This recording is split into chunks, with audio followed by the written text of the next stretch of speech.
everybody. Welcome to the first live stream of seeding for the year here. I've got just about 42 acres done here so far this morning. Had a little bit of a slow start because of a couple issues with the sprayer we had. And it was really shitty weather this morning, so we didn't get spraying right away either. We didn't get going until about noon. Now that's about when I started seeding as well. And then also had to go pick up the barley seed. And then came back here to refill, and our treater there, my little valve on it, was leaking. It's got a crack in it, so Antoine's running to town to get a new one for when I come back to refill after this tank, but this will be about, it'll be a good 3 hours or so. I bet you to do another 40 acres anyways, so he's got time to get to town and get back before I'm back. So anyway, just got to drive back out to the field again. It's a little ways away, not too far. It's easier just to run back to the yard with the drill and have the auger and the truck sitting out there. I don't know why the service is so bad here right now. Hopefully it gets better when I get up away from the yard here. The yard's kind of in a low-lying place, so the connection's kind of shit sometimes. But anyways, I was going to say, no, I'm not going to get a 900 with a 903 in it. I've got one V8 in a tractor already, and that's one too many, so...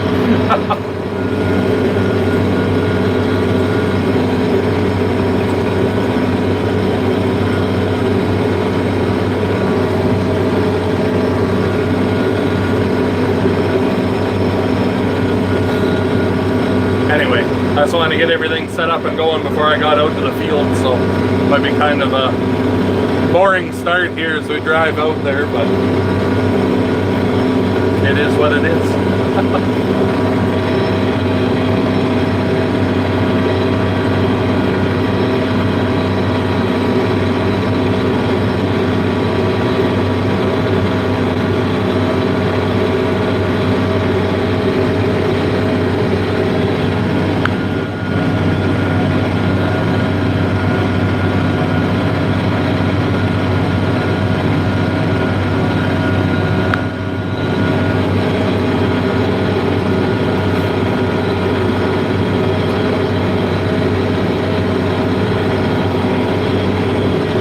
This works anyways, trying to live stream while I seed. I haven't tried anything like it before, so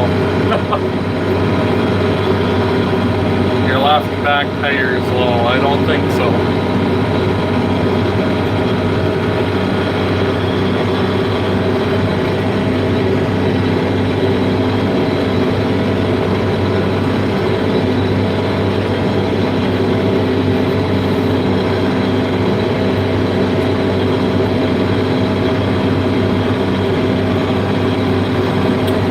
Looking like rain here to the west of us, but I think it's gonna slip around north. I was worried we were gonna get rained on before I got back out here again, but I think we're gonna be okay for now anyways.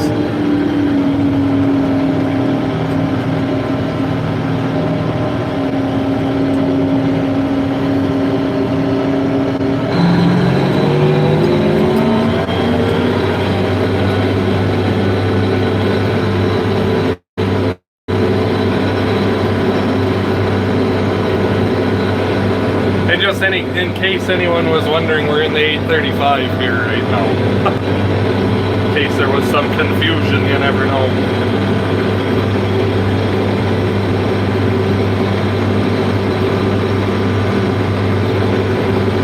It was really nice and sunny all afternoon here, and for the majority of the morning.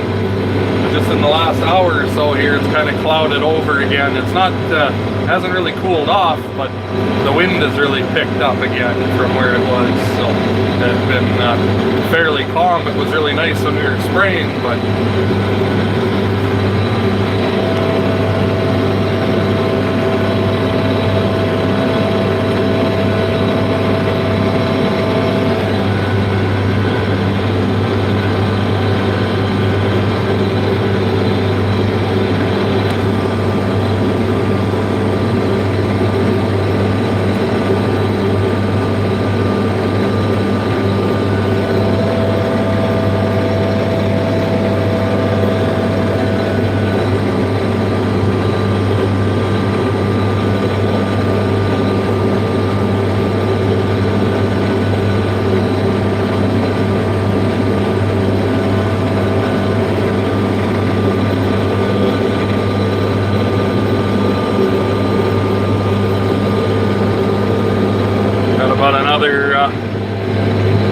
mile or so to go here and we'll be back in the field. So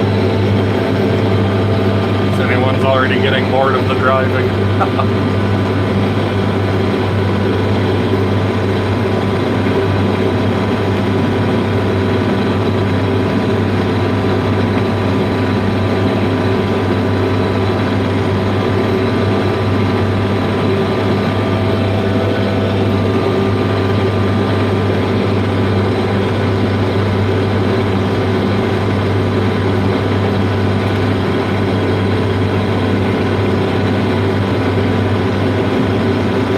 The fastest tractors down the road either. We're going, well, it's not, doesn't know what it's talking about right now. The speedometer in this thing will do that sometimes. It bounces all over the place when you're in road gear like that, but going about 13 miles an hour in road gear here right now.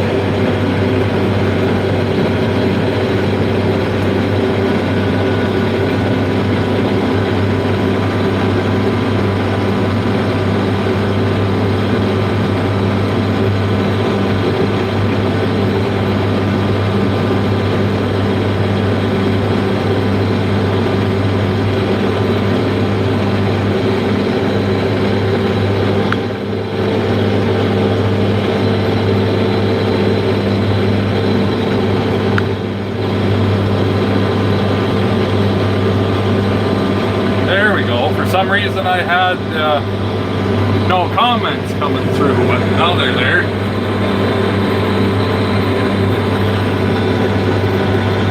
Where's Juan? He's off to town to go pick up a new valve for our seed treaters, so.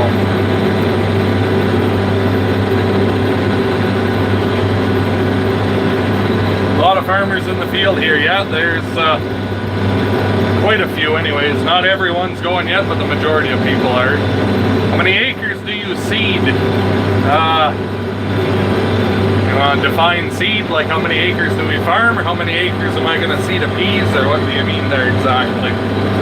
Supper's ready, I have to go. Thanks for the ride along. Catch you in the comments tomorrow. Alright, John, we'll see you later.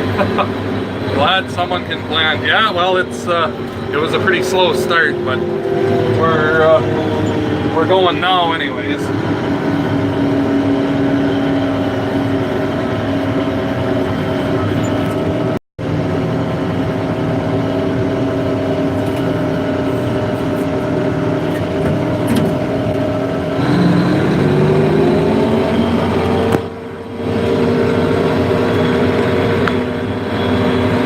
Any corn growing that far north? There are a few people that grow it, but I'm not sure how it turns out for them. They always end up harvesting it in the snow, so I'm not so sure how it works out for them. I just know that I won't be growing it anytime soon. So,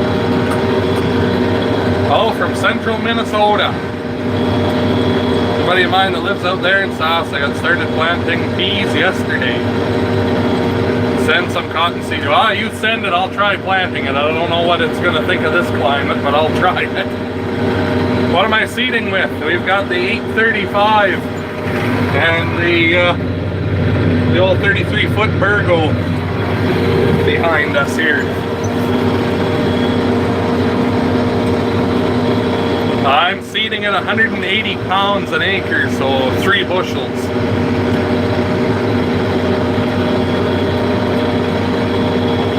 How many acres will I seed in total? When all's said and done, we'll be probably just shy of 2,000. Fun one hats. One day, I gotta figure out how place to get them made and how to market them and whatnot. So, do you ever plant any wheat? Yeah, this field right beside here is mine. That's 300 acres. That's going to be wheat. And Antoine's also planting 270 acres. We grow lots of wheat. I've seen someone ask what the prices are like. I haven't checked lately, but I know they were a little over $7 a bushel for hard red spring wheat here not that long ago. So I'm not sure where they're at now, but that's what they were at.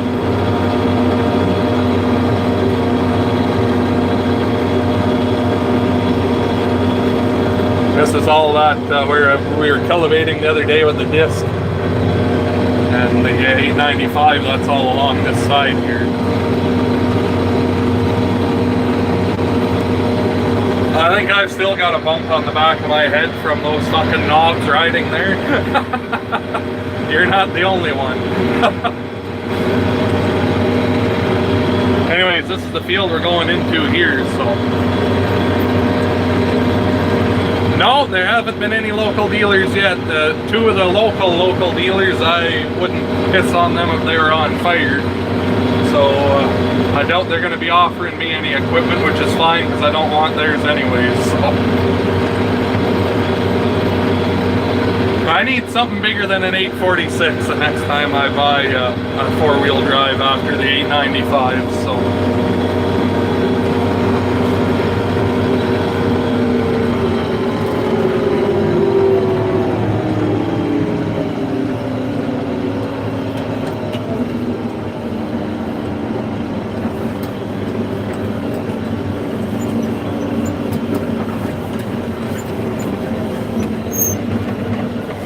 .435, that would be more like it. 610 Delta track, that'd be the best.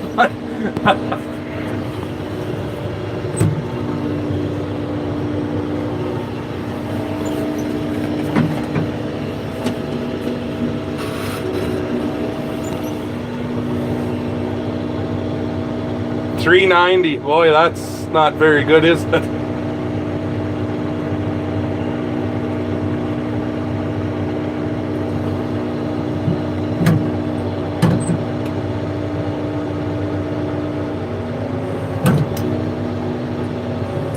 Alrighty, let's go rock a few more peas into the ground here.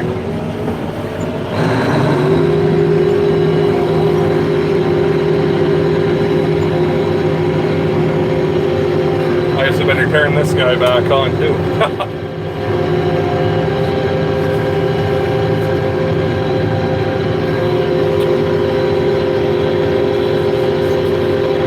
It depends on what field we're in. If I'm going back and forth around a lot of sloughs, I'll do a lot less acres in an hour as I spend more time turning on headlands, but we usually cover from 10 to 20 acres an hour depending on what field we're in, what we're seeding, how fast I'm going. Right now we're going about 5.5 miles an hour when we get the drill into the ground.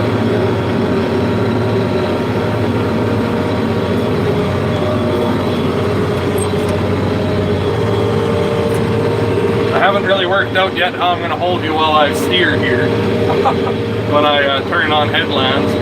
So I need one hand. This one here runs our metering wheel up and down to turn it on and off, and then this one here lifts the elevator up and down. So I need one hand here to run that and one hand to steer. So you might end up making a few revolutions around the steering wheel, I'm not sure yet. So.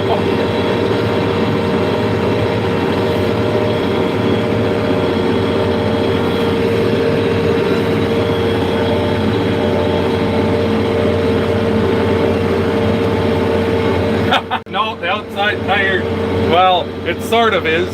When you're driving back and forth here, you can kind of line it up with your last pass, and it'll tell you where you need to be. But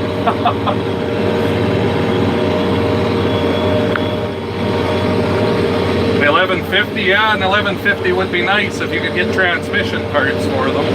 That's the only downfall to them.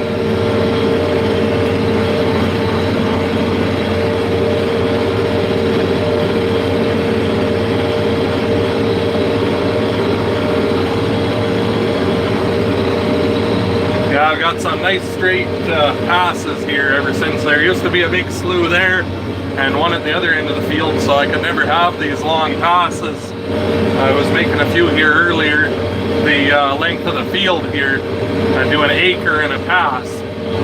That was nice, but we're soon going to be getting into all the little sloughs and potholes of the field here, so that will put an end to the nice long passes. But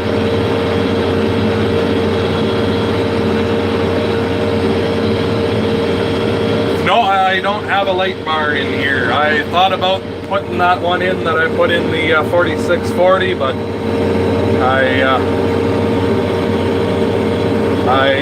wasn't sure if that was this was the right home for it or not, so I never did. But your dad farming today? Yes, Dad is out with his buddy there again today, so.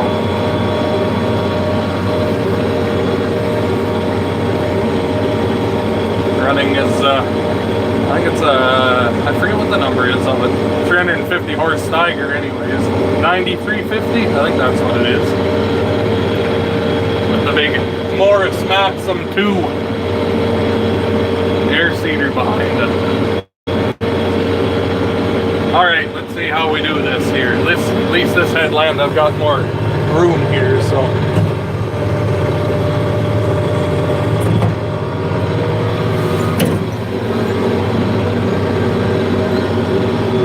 Watch me. I was wondering how many people there are out there right now that are in their own air seeder watching this, because this is what I do too. Whenever Nick Welker has a live stream going, if I'm out in the field, I make sure I don't miss any of it. What I would like to get, probably not for this drill, but for the other one, is Easy Steer 500. And that's just a little, that's what Welkers use too, if you want to see that, but there's a little foam wheel that steers your steering wheel and the motor to move it. They're the easiest to put in here. And then you can take them, move them around, put them in different equipment too, if you don't want to keep it in here. They're the easiest ones to be able to bounce around between a few different things. I'll flip you around, you look at my ugly face, but maybe you can see the air seeder a bit that way. I need a bracket of some sort here, something to hold, to set you up here in the corner. Wonder what I could use for that. I need one of those little suction cup window mounts. Would work the best, but I'm afraid I'm a little bit too excited for air seating right now to give up my seat yet, but in a couple, 3 weeks from now, I'll welcome that. But yeah, you can see what Grandpa always used to tell everyone when GPS became a thing in auto steer. He'd always tease them and say you had better germination if you had little wiggles in the rows, so.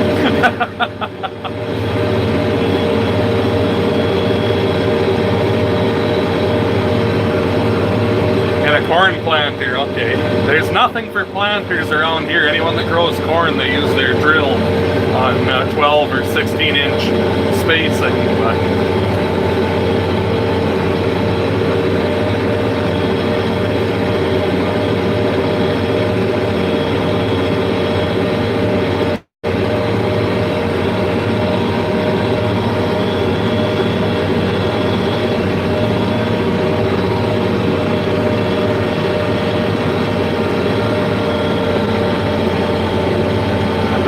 Chevy 350 SS, eh? This old girl over here is that's a 92. That was the truck I bought when I got my license way back in the days of high school, but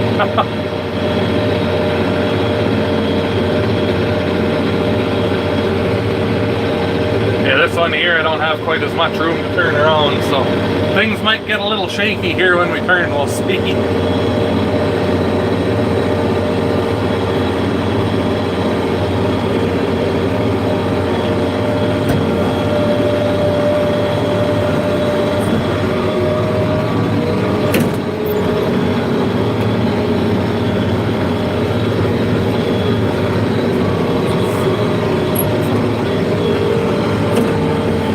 Hopefully that wasn't too bad.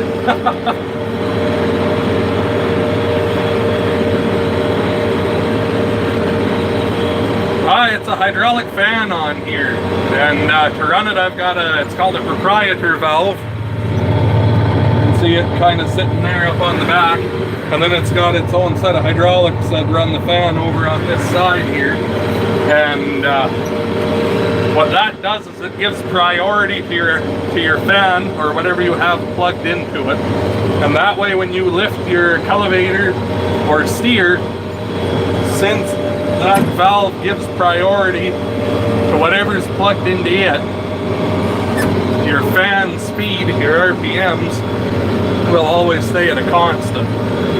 So that's how we run it on this tractor, and same with the 895, we run that 3450 that way. So we've never had an issue with lacking hydraulics on either of these drills as long as we have that valve on it. But without it, then yes, it's not, it doesn't work very well.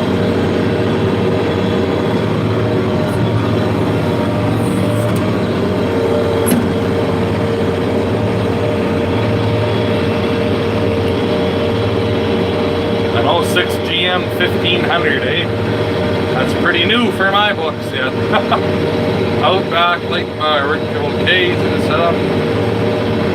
Oh yeah, that's probably kind of the same deal as that one I've got in the 46 there for P-rolling, but I went to those old 5020 John Deere sell for these days fully restored. I haven't even really seen a non-restored one sell, so I couldn't tell you what kind of a price something like that would be worth. I haven't got a clue. Why triples? I used to pull that flexi-coil with this tractor, and when I bought it, well actually I will go back further. Before I bought it, I had that 55 International chisel elevator, and I pulled anhydrous behind it ahead of the air seeder, and it was a very, very wet spring, like I mean ridiculously wet, and I was getting stuck everywhere. So I started out, I got a set of triples just on the front, and that helped a lot. And then I ended up buying that flexi coil and pulling the anhydrous wagon behind it, and I bumped the horsepower up in this tractor here about 270 horse instead of 230. So I put another set on the back to give it a little bit more traction, because it would just spin otherwise. And I've left them on ever since, because when I've got a real wet spot or something I got to try to get into to, you know, flop it around to try and dry it up or something, I know this tractor can get in there. So how many generations is your farm?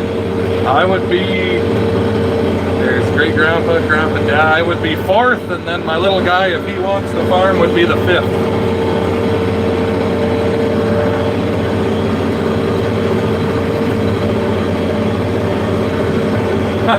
No, we only have, I think there's maybe 4 pump jacks in total that we have. None of them are mine. 2 belong to my grandpa and 2 belong to my aunt. So there ain't much for oil money on this operation anyways. I've seen a whole bunch of comments I missed there. I was trying to pay attention going around this slough, but no, the triples don't affect the turning radius at all.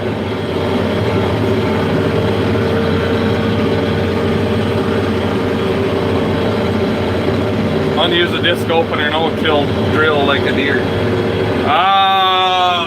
Because I don't have enough money to buy one. Is that a good answer? If I bought anything different, it would probably be a Seedmaster Seed Hawk elevator with a Virgo tank or something along those lines hooked up behind it. If I were to ever upgrade drill something with a 12-inch spacing anyways, and independent shanks.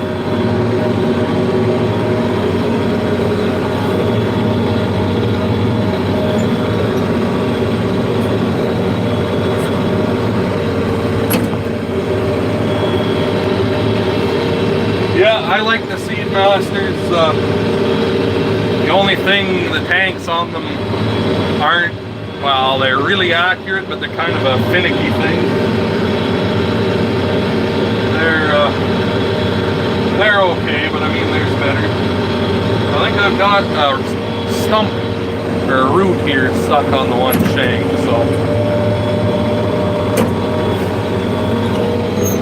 Yeah, Yes, I do have something stuck on there.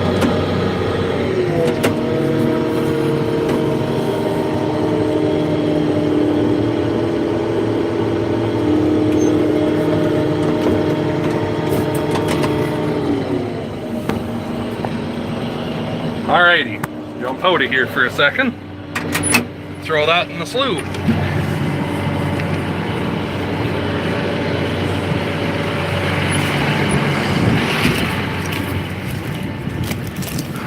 How that lined up right in the little hole there. It was stuck on the opener. The 835 and 895 see different crops since 895 South has N. Yes, they do.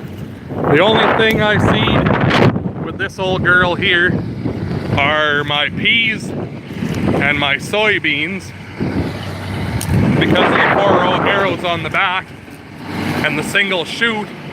Those great big seeds can they flow through that single shoot opener nicer than the double shoot, that split boot on the flexi coil. So the flexi coil and the 895, they seed the barley, the wheat, the canola, and well, flax if a guy were to sow flax, but I don't. So anything that needs the fertilizer like that, it does.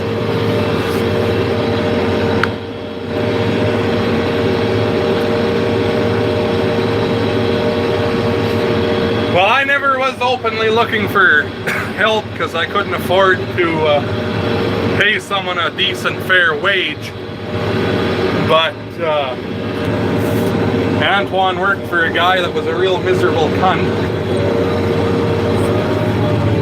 and asked if he could come work for me for the fall, and it was at harvest time, so I told him yeah, I could give him something to do anyways for not near as much as what he was getting paid for. But then he took on some land from his grandpa, and then the deal we worked out was that he worked for me for free, and then he could use all my machinery in return to farm that field of his. And well, since then he's picked up another half section, and I've picked up I think like another 9 quarters of my own. So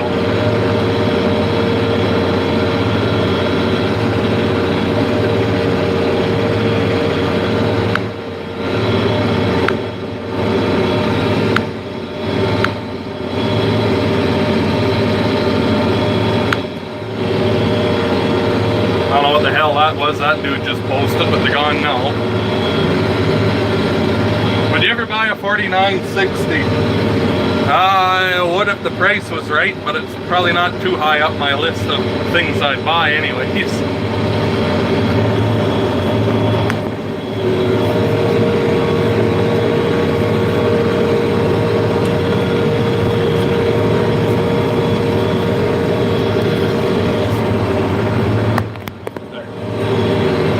The camera back in so this doesn't end abruptly that way.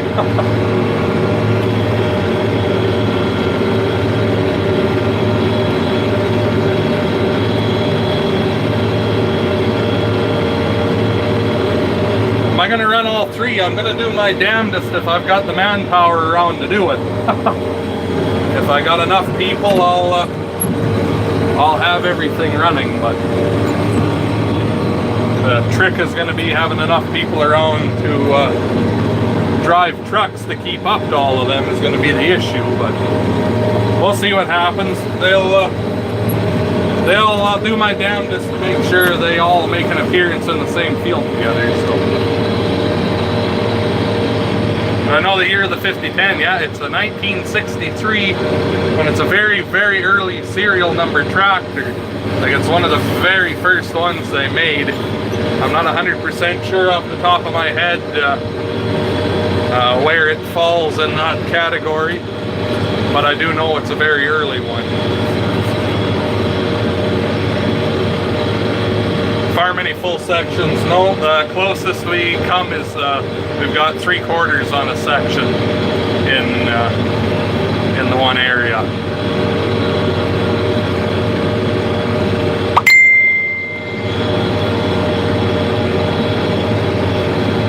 I've never sold any of that or sowed any of that canola. I usually just grow Liberty lately. I used to have some DeKalb Roundup Ready, but then when I started growing soybeans that were also Roundup Ready, I got away from them just for the change up in the chemical rotation that way, so I didn't end up fucking something up that way with too much Roundup. So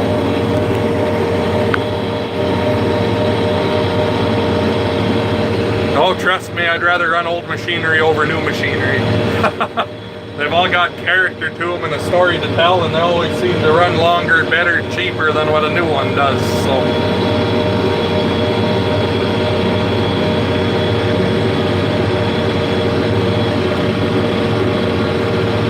yeah, that 1682 and the 4840 were a perfect match for one another. The tractor had just enough power that you could break the combine if you did something stupid, as I learned from experience, but it also had enough power to keep everything working the way it should, so you'd actually get some acres through the machine. So the 4640 will be better with the quad range versus that 8-speed power shift, because that was the biggest downfall.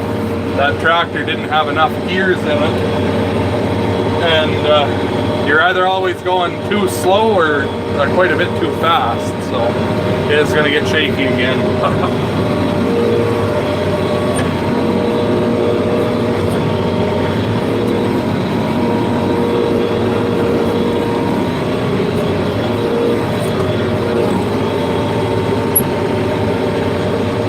Yes, there are some goddamn huge farmers around here that have way more than anyone should have, but there's quite a few like that, but not much you can do about it.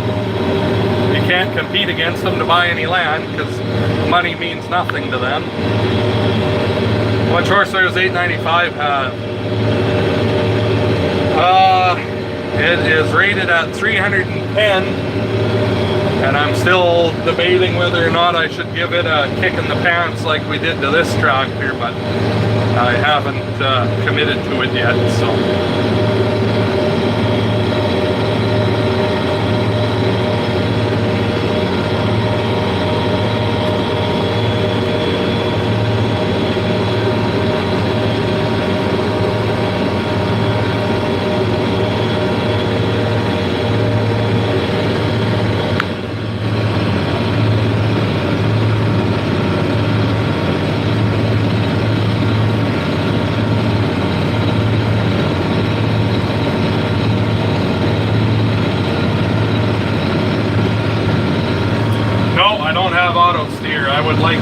One day, but it's not in the cards right now for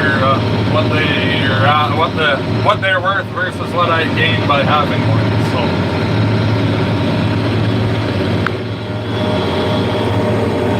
So the neighbor's drill was 40 feet, 10 feet, well, yeah, about 8 feet bigger than our Flexicoil, but our air seeder, the tank holds 100 bushels more than what his does. So.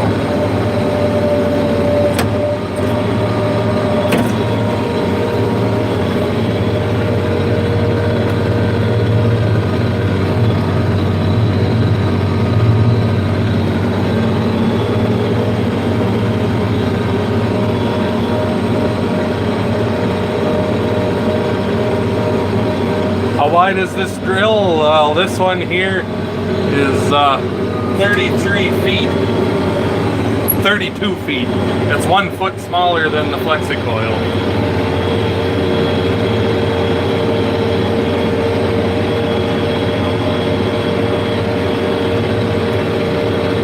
No, I don't think there's any Ukrainian in the way I talk. So.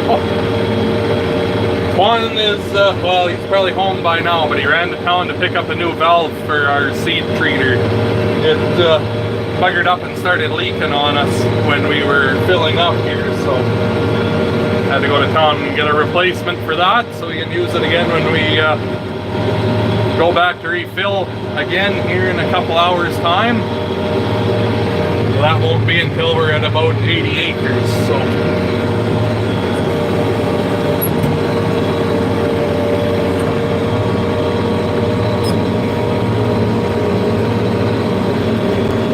I might. We'll see here if I run the live stream until I go back to the yard to refill or not. But that'll be about the only chance we'll see him on the live stream. So.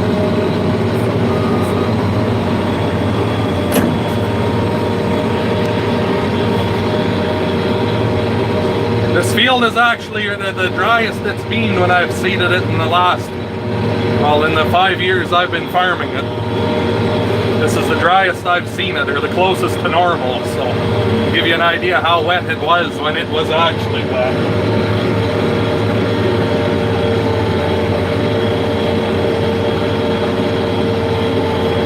What's Keegan doing right now? He's probably helping his mom make supper, that's my guess.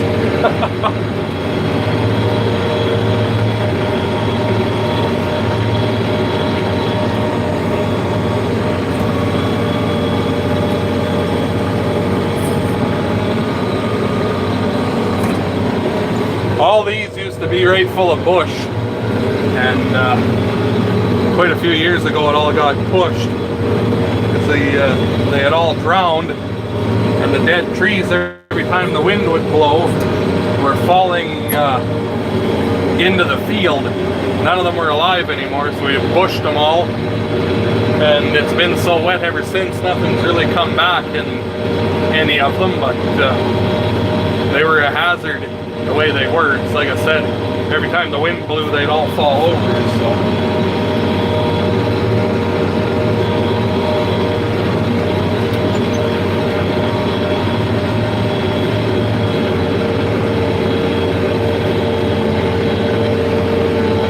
I'm not sure what his stance is on being on camera. He's never said one way or another, and he doesn't seem to get too angry about it, but he's never asked to be on the camera. If you remember Rob, the tire changing guy there, I think he enjoyed when I video him a little bit. This is the neighbor's field here, but nothing's sown yet, so I know he won't give a shit if I turn on it, because he turns on mine too when he gets into the same little corner like this at the other end on his land, so.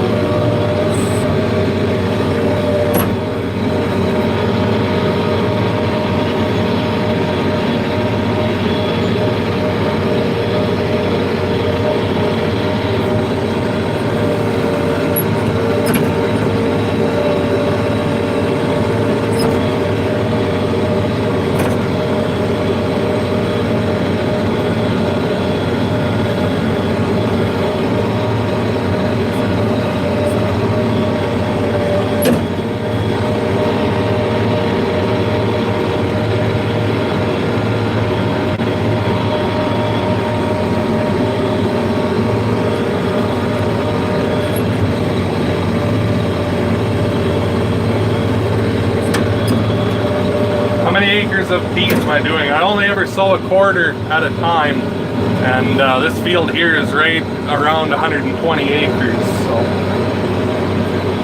that'll be all I have for peas for this year, but we'll see next year. I might end up having a few more acres than that, depending on where I sow them.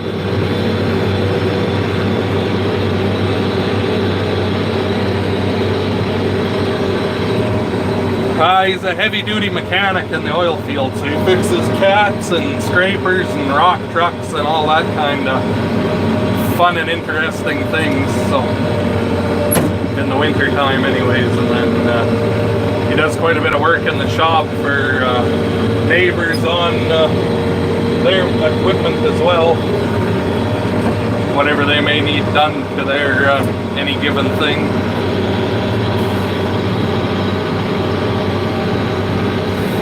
No, I never throw flax in. Hopefully I never have to, because it's usually never anything but a nightmare, that stuff.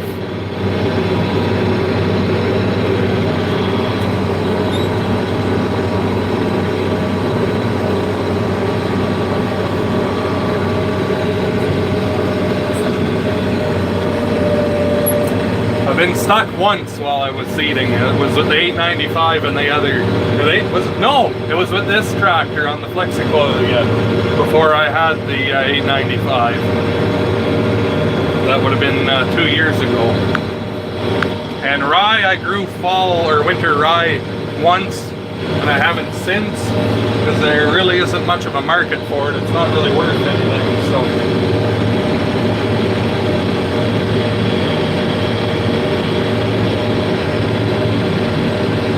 There'll be 570 acres of wheat and about 600 and a little bit or so of canola that we'll be putting in.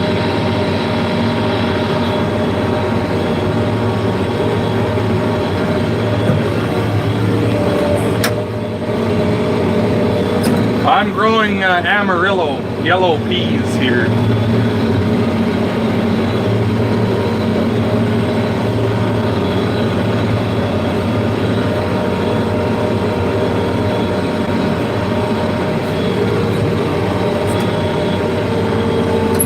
And I had winter wheat once a couple of years ago. It's actually my very first actual vlogging videos of on YouTube here was swathing and combining that winter wheat. So if you're curious to know how this all started there, go back. I've got it in a playlist there. I think it's one of the harvests. I've got the year. It'll be one of the older harvest playlists anyway. I used to work a few off-farm jobs, but I haven't for over a year now because of the amount of work there is to do around here. And the one place I worked for was for a town, and I treated the water and pushed the snow and all that, like looked after everything with me and two other guys there. And the guys I worked with were awesome, but the rest of the people in charge of that town were some pretty ignorant people, very arrogant. I worked there for just about 3 years, and then if I stayed there any longer, I think I probably would have had a heart attack. So that was enough of that. Why no winter wheat? I don't have, usually don't have time in the fall to seed it, or we end up, it's too dry and not good enough weather to be able to seed it. It's usually the other problem. It usually gets pretty dried out around here.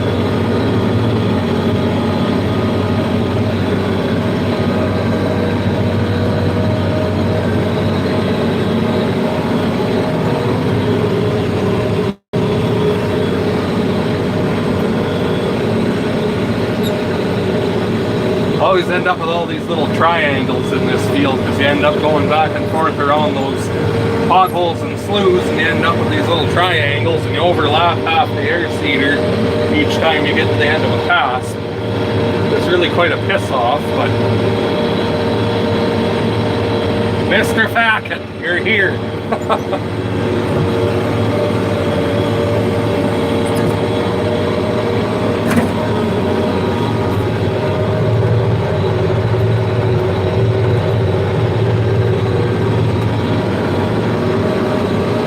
How many acres of soybeans? Probably 130. We're only putting 1/4 in this year because of how the markets are, and I've still got half of last year's crop in the bin yet, so.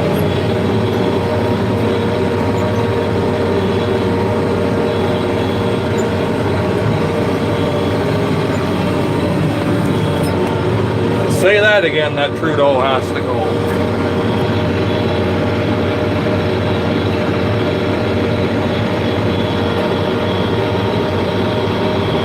Yeah, 20% of the land is sloughs. You can say that again. You see that great big bastard of a thing there?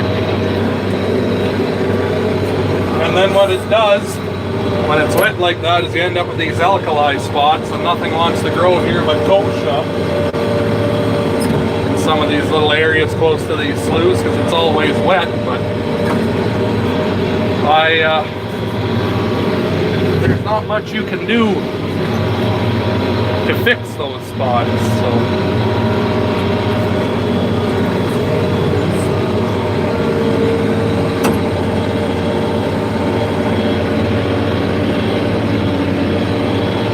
You can do whatever in the hell you want to a slough down here. As long as you don't make an 8-foot trench and drain it into your neighbor's land, anything is fair game, so.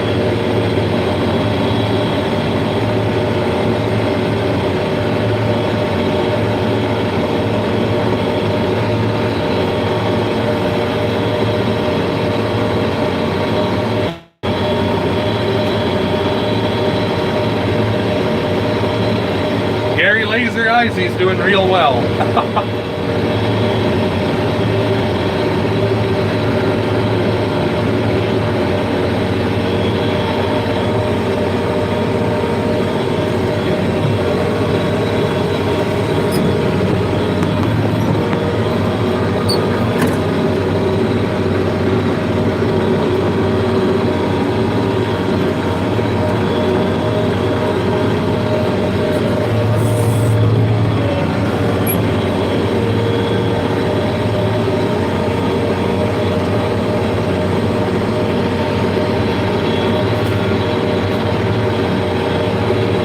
Yeah, well, people can report you for draining water here too, but they'll come out, inspect it, and if it's been done in the appropriate manner, where you're not draining 8 million gallons of standing water that's been there for 100 years, if you're draining something that never used to be a slough, but because of the flooding has turned into one, because the water has nowhere to go, there's nothing wrong with you putting in like drainage tiling or a small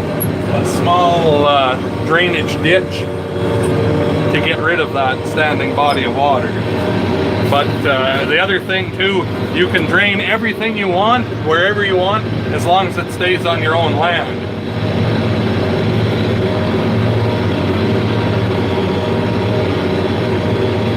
If you want to build your own personal lake and drain everything into one spot, there's nothing wrong with that either.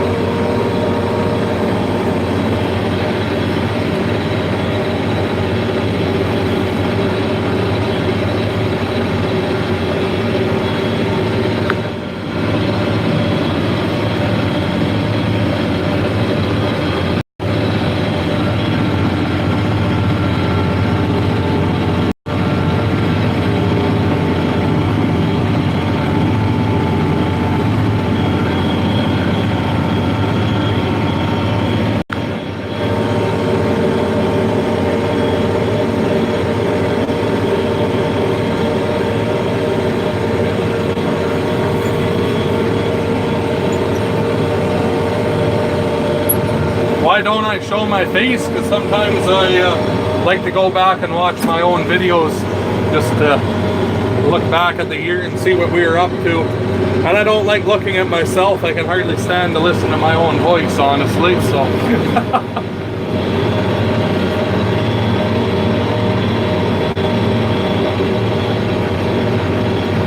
There's lots of other water around for the ducks. There's lots of creeks and every other goddamn thing for them, without them needing every goddamn pothole on the section for them to have babies in, so.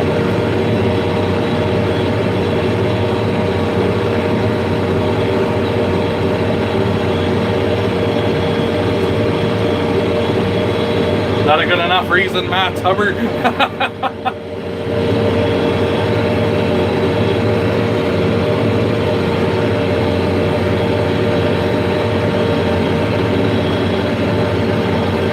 Just about done with all these little pissant back and forth strips. Then we can get back to some real passes. I hope it'll be a little bit easier to video things that way.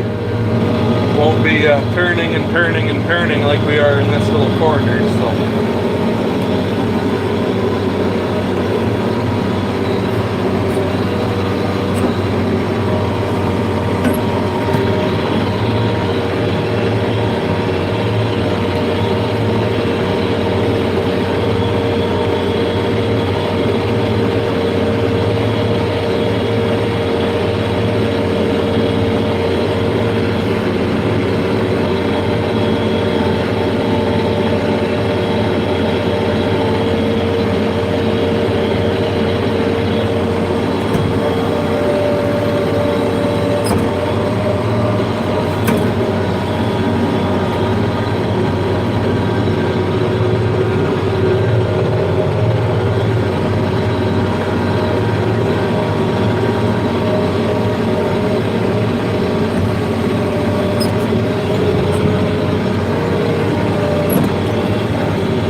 Yes, this is an 835 Versatile tractor.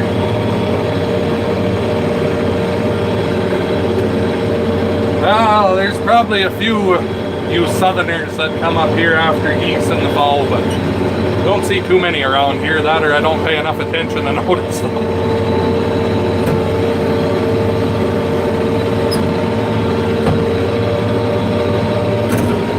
Yeah, watch out for the ducks. The only things I'll really watch out for here today, I saw a little baby bunny, so I got out and picked him up, sat him in the slough so he didn't get picked up by a hawk or ran over by me. And then I'll watch out for killdeer nests wherever they've got their eggs. I'll stop and jump out and move their eggs over to the edge of a slough so that they don't get ran over either. So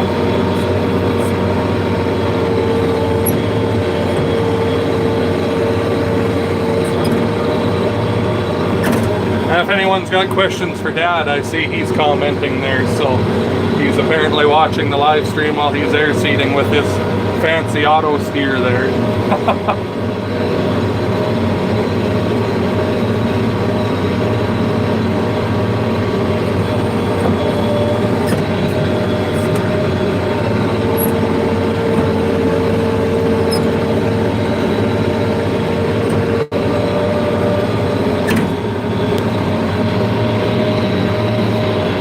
What would be your dream tractor? Well, I have a favorite tractor. I already own it.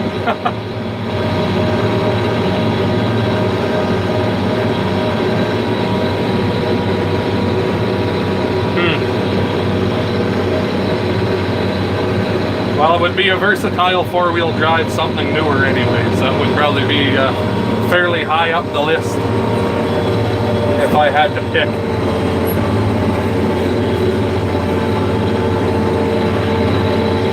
I don't know. Say like I know a 375 would sure be nice, but I'd go for bigger than that. I'd probably go with like a 550 with 900 Trellberg duals on it, so.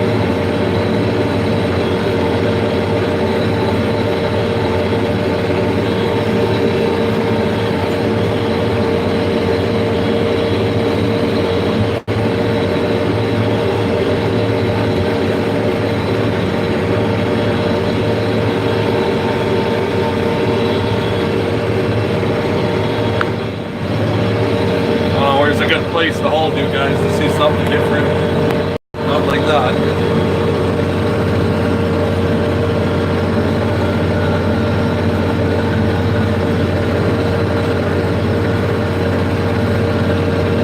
That doesn't work either. I'm not very good left-handed.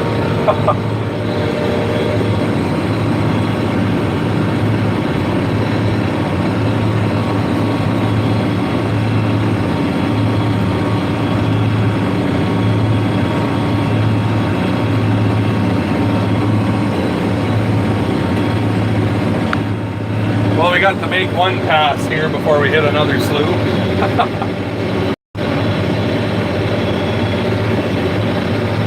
I can do about 45 acres on a fill, but I've been stopping a little bit before I'm out just so that I don't actually run out.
Alright, let's see how many comments I missed while you were behind me. Oh, wrong button.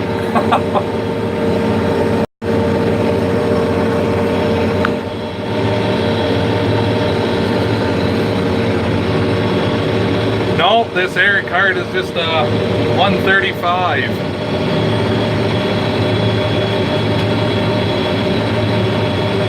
Oh, these are for people food. These are yellow amarillos. Looks dry there. Actually, it's perfect right now. Absolutely perfect moisture. How much snow do you think you got this past winter? Oh boy. That's a good question. I don't know. 3-4 feet maybe? 138. Sorry. Yeah, I always say 135. I don't know why. 138 Burgo. It's the very first one that Burgo ever made.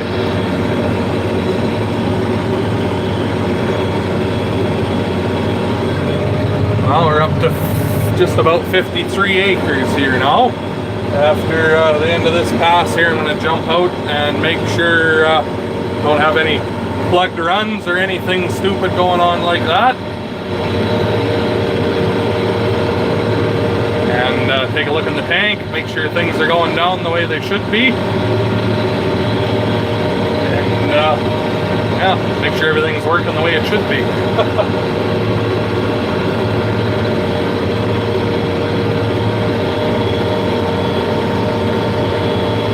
Western Australia.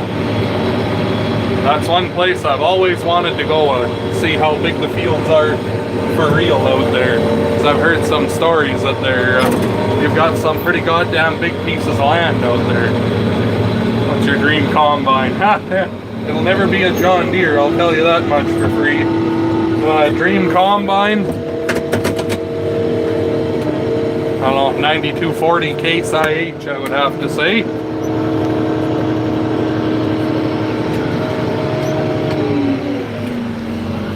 Alright, it's windier than hell out, so hopefully there's not too much for wind noise. I apologize if there is, but this will only last for a few seconds anyways.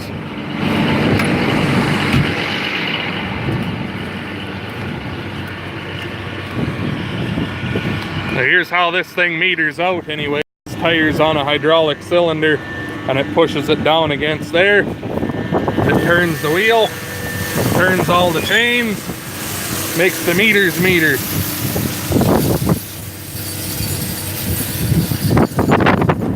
Real quick look here, make sure we've got keys underneath of everybody. Looks good to me. Some pretty dark, low-hanging skies around here.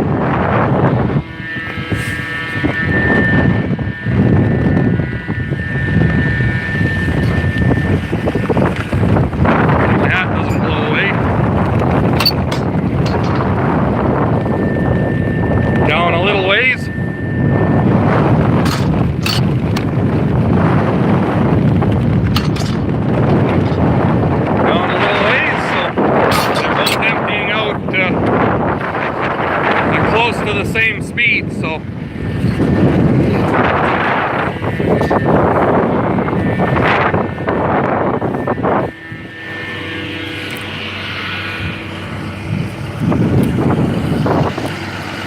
no, Jimmy Hoffa's not in the air tank.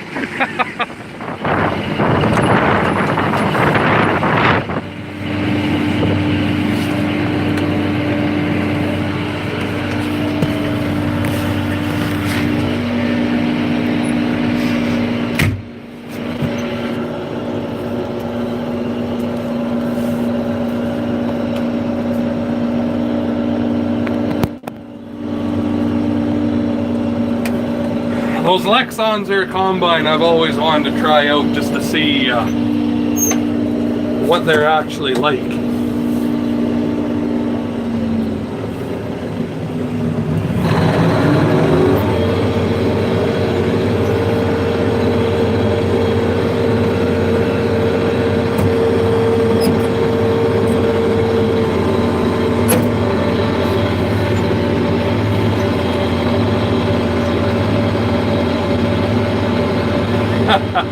Don't need to grow dumb. Say that again.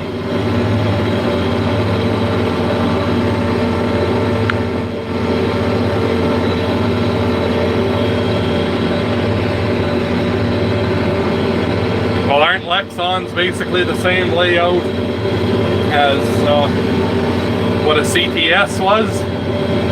Conventional with a rotary kind of a deal.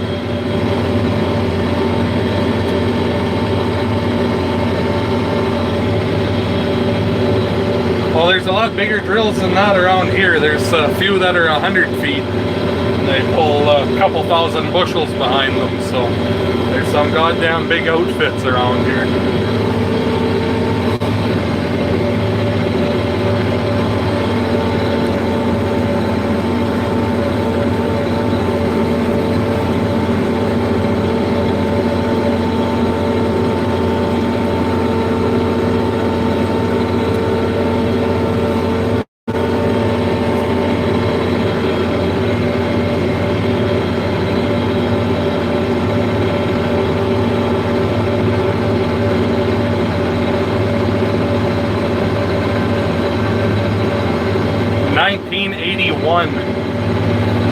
Same year as the 4440 and the 895.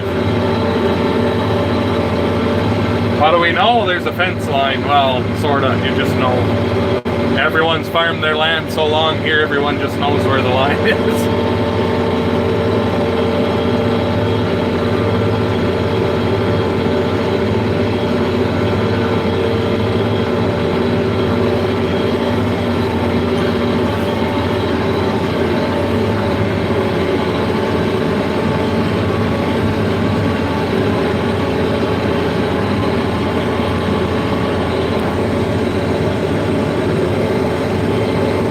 Anyone who's got to leave early and can't catch the entire live stream, I always keep the video up for anyone who wants to see what they've missed anyways. So.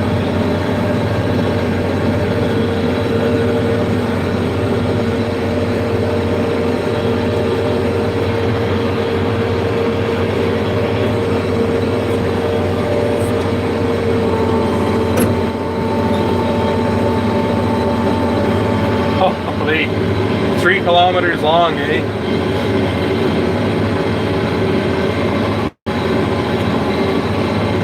There's some around here that are like that too.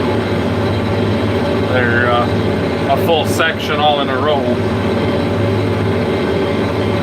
I'm sure there's places that there's more than that all in a block too, but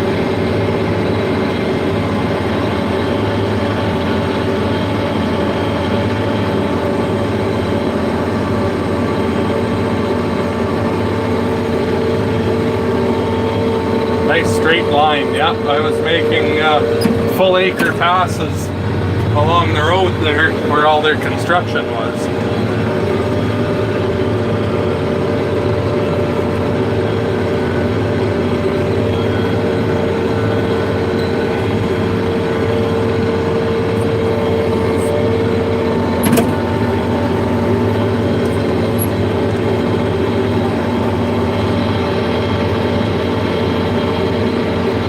But this is going to end up being the death of the nice straight line, I'm afraid.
spinner, so it helps with all the turning.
Takes a long time to get some acres done when you go back and forth around all these stupid little potholes here.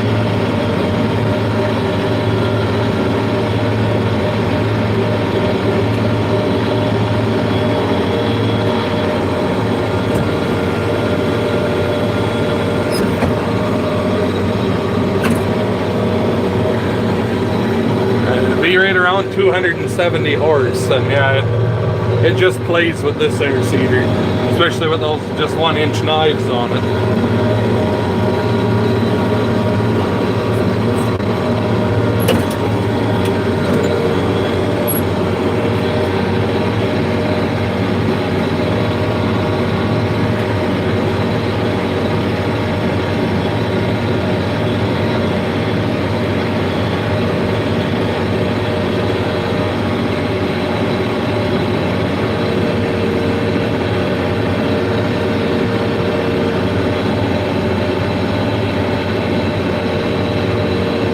There's lots of work for the scraper and the bulldozer. Get rid of that little bastard would be a good start.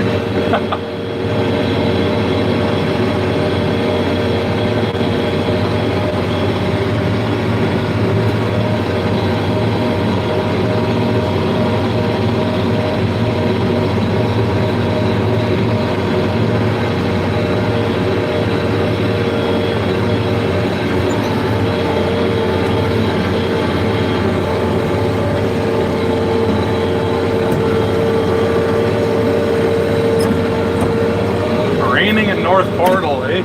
It looks clear when you look from over here, but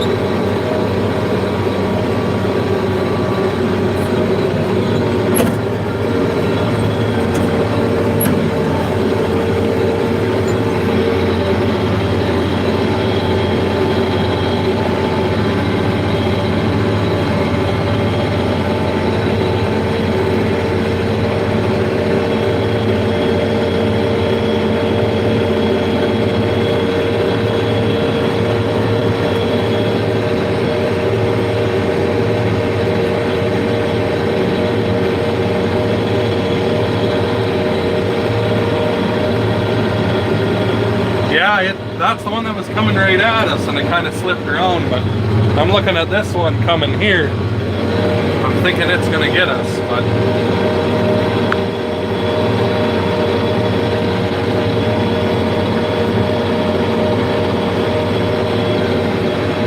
well, everywhere you see there's a big tuft of trees, like over there's a big yard in there, and there's trees around almost every farmyard. There's just not much in the fields. Well, I mean, it depends on where you are too. Some fields there's not enough soil to support the trees when they get their big roots. They'll hit gravel and just dry out and die. That's why you don't see many trees in most of the fields, but quite a few of them have been pushed too, pushed with the cat. So all the tree is a big weed anyways. How far am I from Rosetown? I bet you 8 hours. How goes the seeding? Really, really well. Haven't had any hiccups yet with the air seeders, so.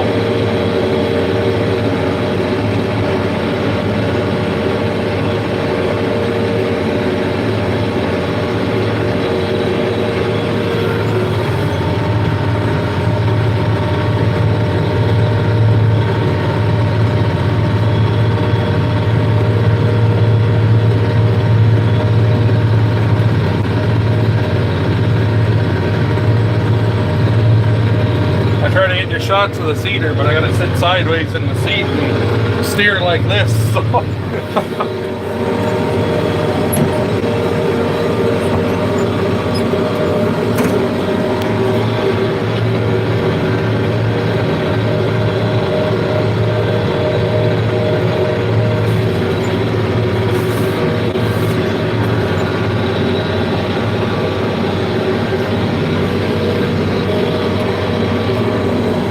I wouldn't mind getting another a section or so, just for the sake of the rotation, to have the same amount of each crop each year that way, but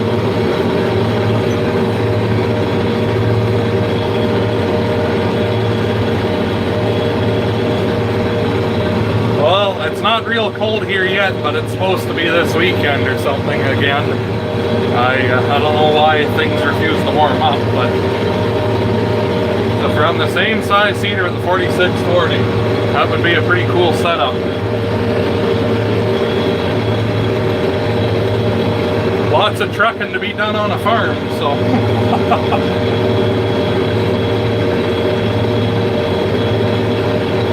I've only got 2 headlands done around this, so it might get kinda shaky here again.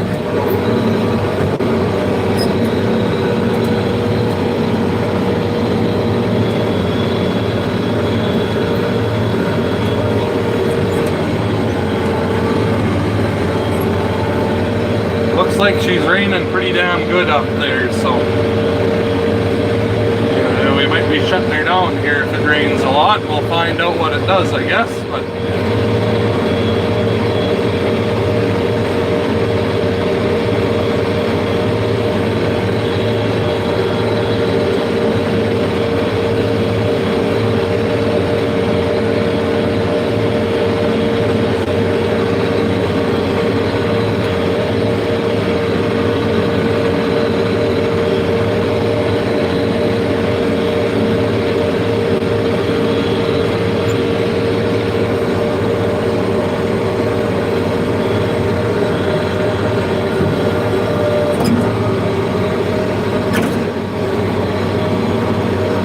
yeah, I'm probably about 1.25 inches down.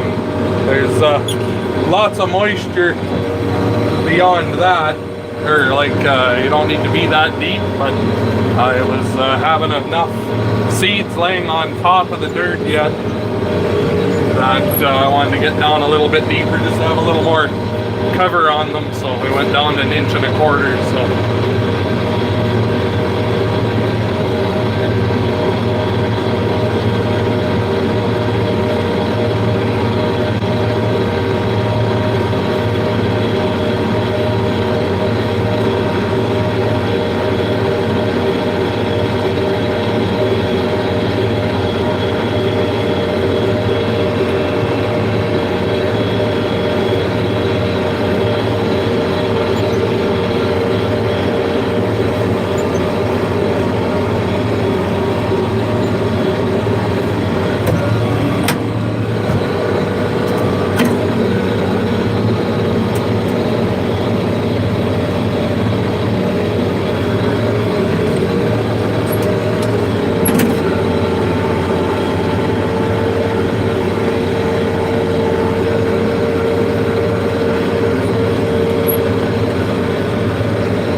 I'm aiming for 3 bushels an acre, so 180 pounds.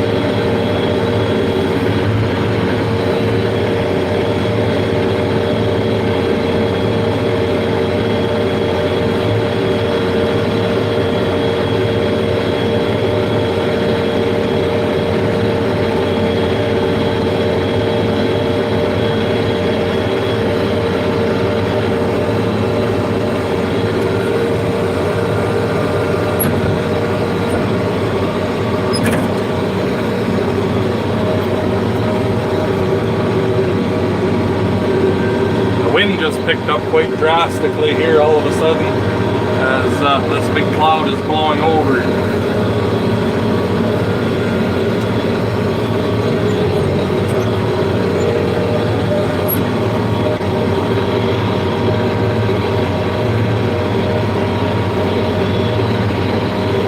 No, that's about what you see peas at, 3 bushels. I've never grown green peas or anything, so I don't know if it's different for them or different varieties. It's seen at a different rate. I'm not sure. I've only ever grown these Amarillo yellow peas, so.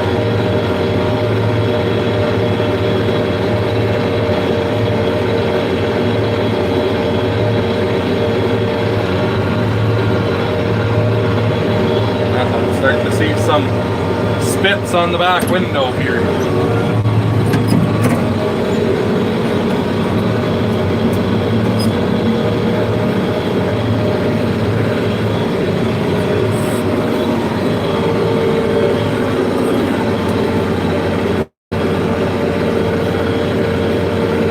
See what that turns into, I guess.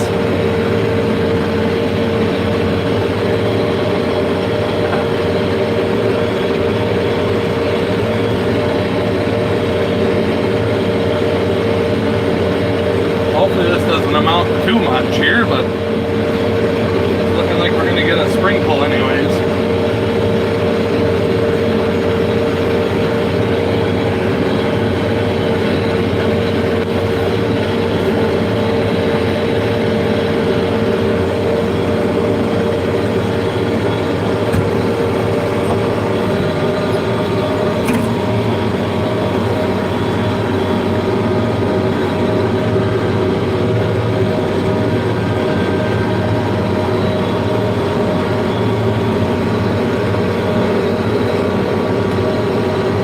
Washed your van the other day.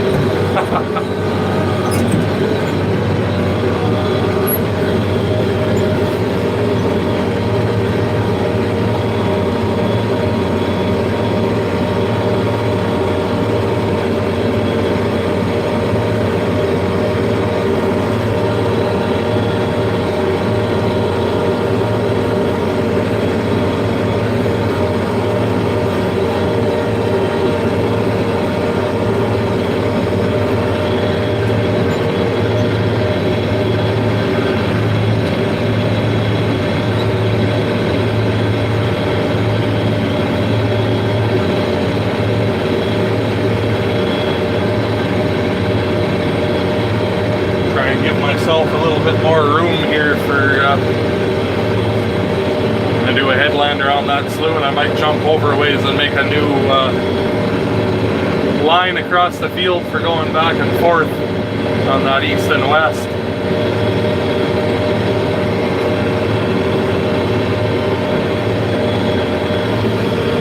Instead of going back and forth around the slough at a curve like that.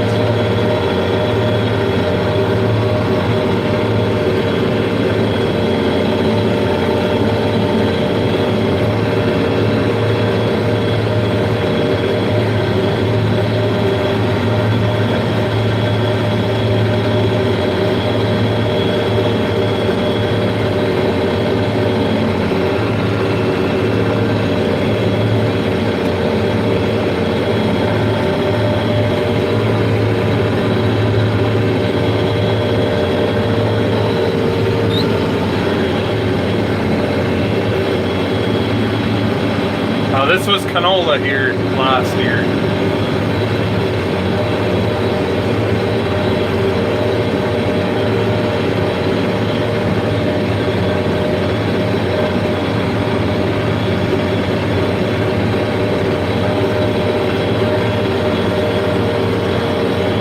No, Antoine's, well, he was fixing the seed treater. It buggered up on us when we were filling this. And he was spraying beforehand ahead of me. And then I'm not sure what he's going to do after that. He's probably going to continue working on the FlexiCoil and getting it ready. Because I'm hoping by tomorrow or the next day, hopefully by tomorrow, we'll be in the field with the FlexiCoil seeding barley. I was hoping to have the peas done here tonight, but After the way this morning went with the sprayer issues, I don't think I'm going to get that far, but I'll have a big chunk done anyways.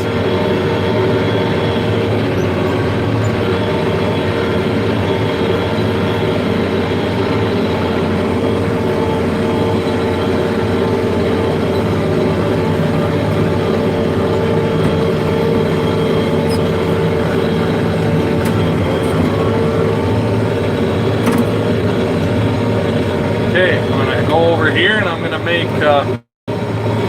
try to make a nice straight line anyways and follow the tracks the sprayer made, their GPS tracks. So no, Tim Martin, I'm not done yet. I won't be done for a long damn time yet. I got a long ways to go, but we're making progress.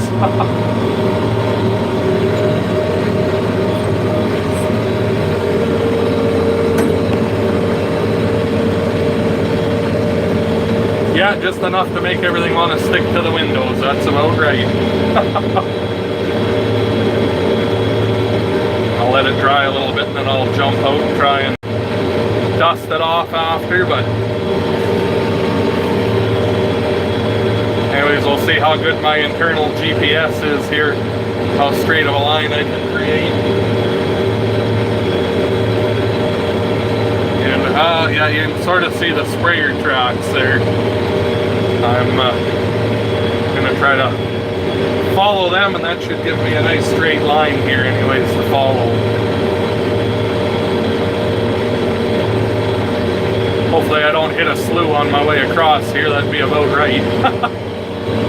Where's the boss lady? She's making supper. Probably checking up on the chickens, I'd imagine. So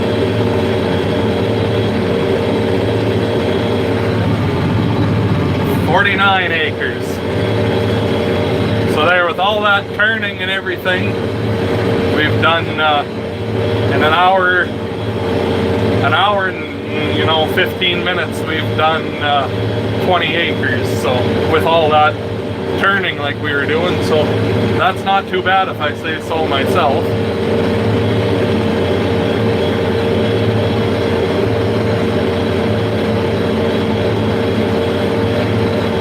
Hit that like button, guys. Let's see how many we can get. The 140 of you watching. Let's see if 140 of you know how to hit the like button. A couple more.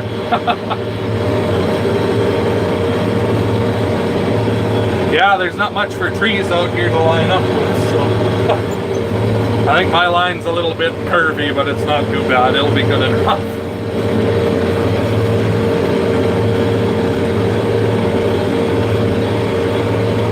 Vancouver Island. How's your $1.80 a liter gas treating you out there? What a friggin' joke that is, eh?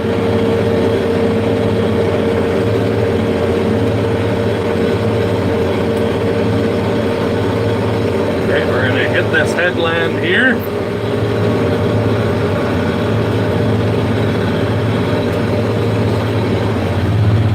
Pretty straight.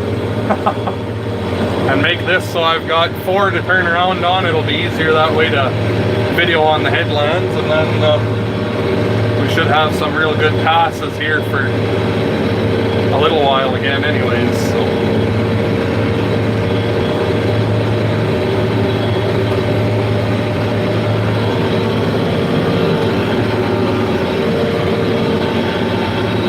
but I need a drink anyways here first.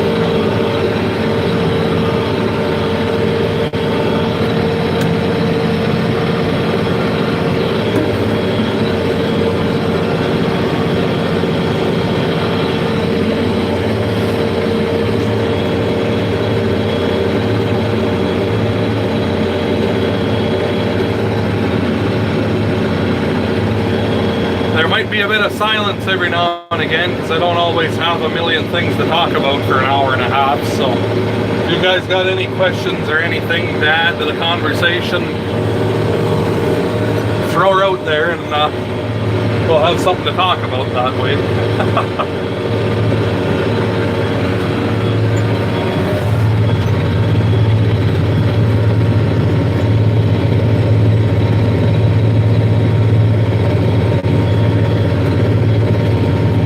You ought to watch where he's going.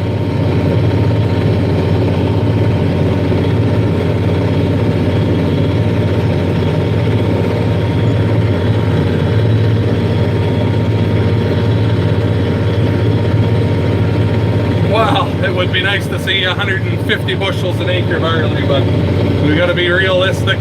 I think something over 70 would be, I'd be happy with that. It always depends on the years. So yeah, Antoine got the whole field sprayed this morning there, Tim. Well, I guess after dinner. He got done about 3 o'clock. We were having issues with it. We lost the majority of the morning, but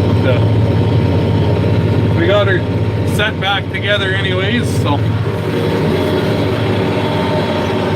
alright, we'll cut her off here and make a U-banger and head back that way. Drive right into the slough, get planted.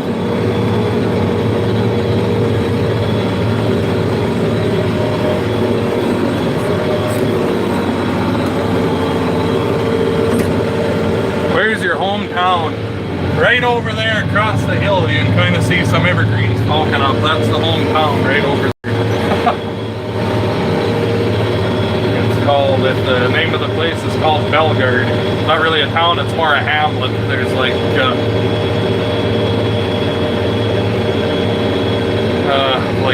50 or 60 people that live there. The dangling deal on the corner of the cedar, there's one on each side. And that chain lines up with the back shank because you can't see it from the cab. So then if you're dragging that chain on your last furrow, you're only overlapping one furrow. That way you know where the end of your elevator is. If you look back, you can't see that last tower. It's hidden behind the upright there for the lift cylinders. So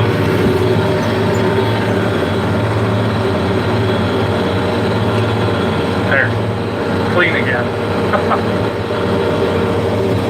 Right around 2,000 acres we farm grain, and then there's, depending on the year, around 500 acres of hay.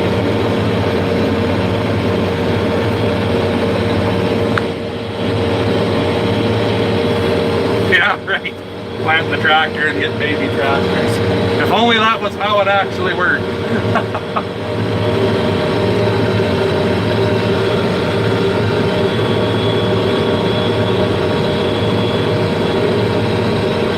Everything on all my machinery works. It's like that 46 when we brought it home. Remember, we put it through the shop and fixed the dome light and the wipers. I figure if it has something on it, it ought to work because it worked when it was new. So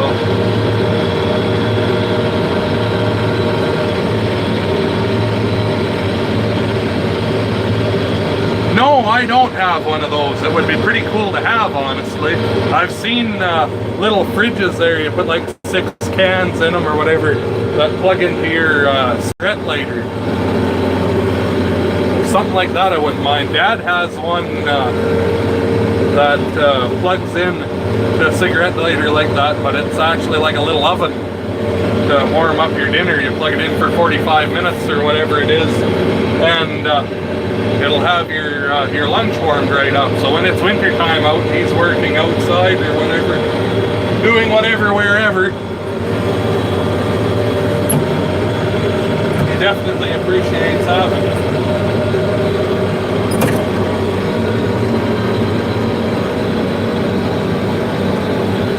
You're selling that fuel truck. Well, what the hell, man? That whole operation's gonna fall apart there now.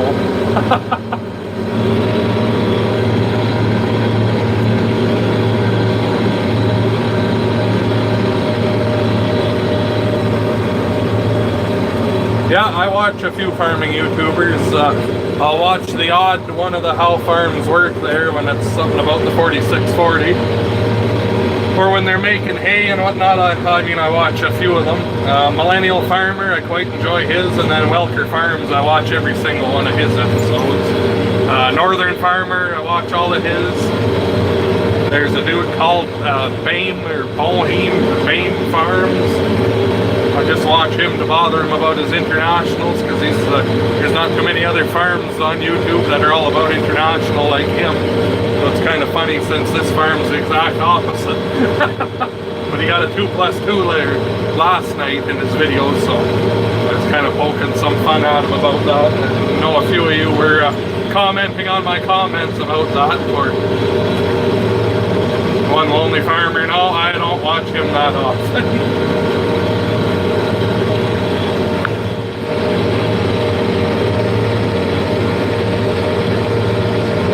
This is Series 3, I believe, right? 835. Because the Series 2s had the red hood on them. Cornstar, I've watched a few of him, yeah. Harmless Farmer, no, I've never seen him. Organic Farmers, that's another guy, he's a small channel. Chad Archer, that's a small one. They're all subscribers though, but I watch whatever they put up. Support everyone who supports me, or I do my best anyways. But Larry and Tyser, well, of course I watch him. Fuck, he's from around here. Yeah, I've never had much of an appreciation for those 2+2s. You take two tractors that are a piece of crap and merge them together, you still have just a bigger piece of crap. But I guess everything's got their place, and there's everyone to their own. So I know that's one tractor I'd never have around here is a 2+2, but Ontario Ag Guy, yeah, there's another. Like I said, I try to watch all the smaller ones, or everyone who has a channel that's sub to me. But when you got 40 different little ones you try to watch, sometimes you miss a couple, but I do my damnedest. Alright, I'll have to check that out tonight then. Harmless Farmer.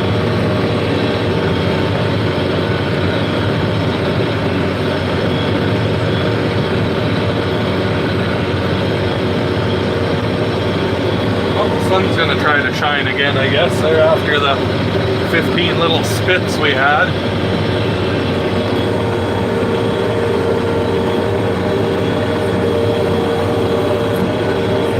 And then there's Mr. John Deere, I guess I watch him too whenever, most of his videos there. Kind of fun to get him worked up about things sometimes. He's supposed to be making me a video about cold starting his weed whacker here, so if any of you see him commenting or you're subscribed to him, make sure you go comment, tell him make with the weed whacker cold start. We're all waiting for it, so.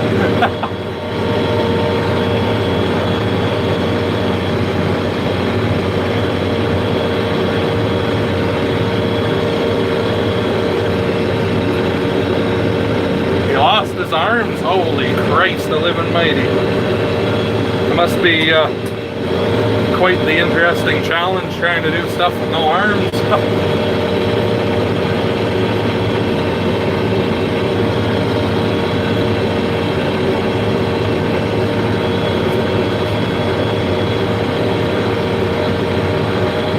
This field here is about 120 acres, and we're 63 into it now, so it's still a little bit and a half done, I guess.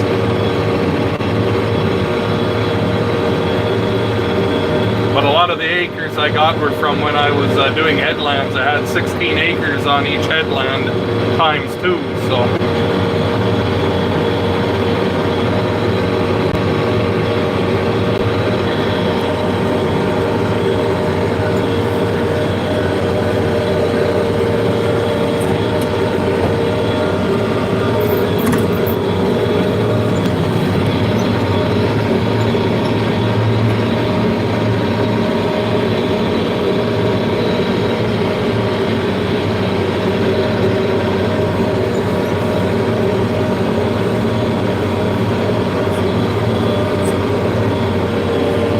Farming, fixing, and fabricating.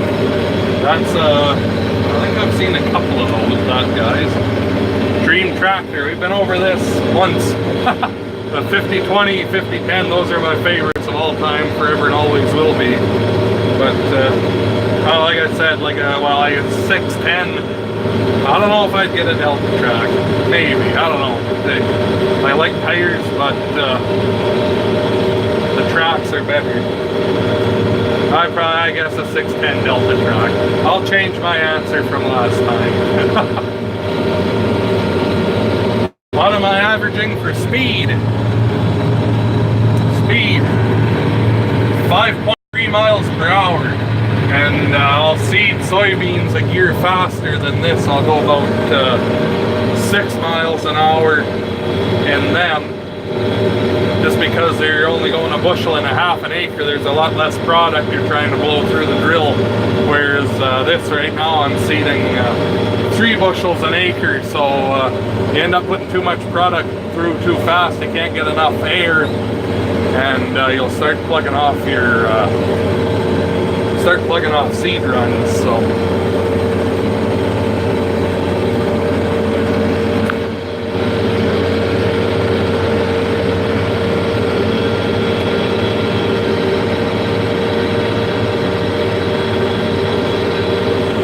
How many hours are on this tractor? Now let me do this headland and I'll show you the hour meter.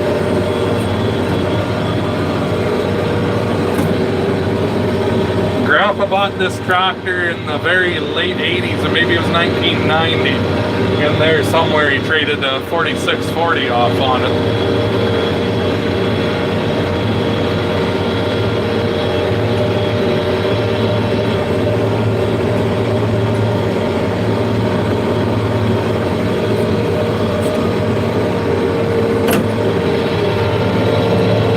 There's the hour meter.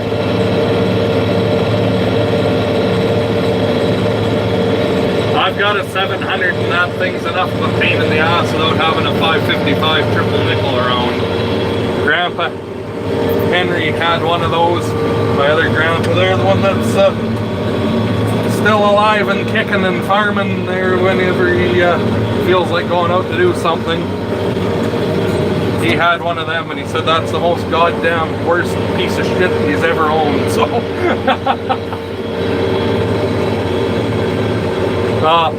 I guess also the other day I sent him off on a tirade about Fords and Majors because his dad had one of them. And he said those were pretty terrible tractors too. I've never had anything to do with them, so. 903 Cummins, no, I don't need any more V8 diesels around. Those are nothing but a nightmare.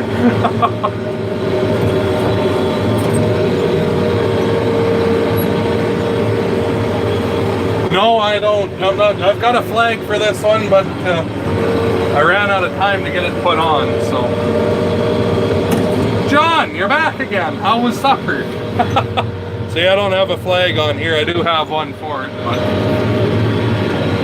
The 835 here is opened up. A factory there 230 or 235, and this one's opened up 270. And the 895's intercooled 310, and I'd like to bump it up to about 370, 380 in there somewhere. So.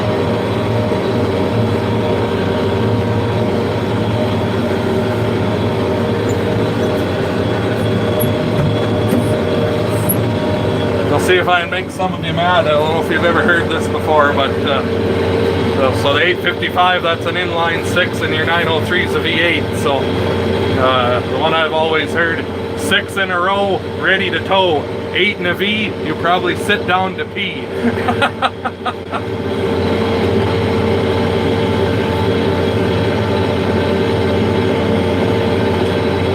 Nope, I haven't missed the 1086 yet.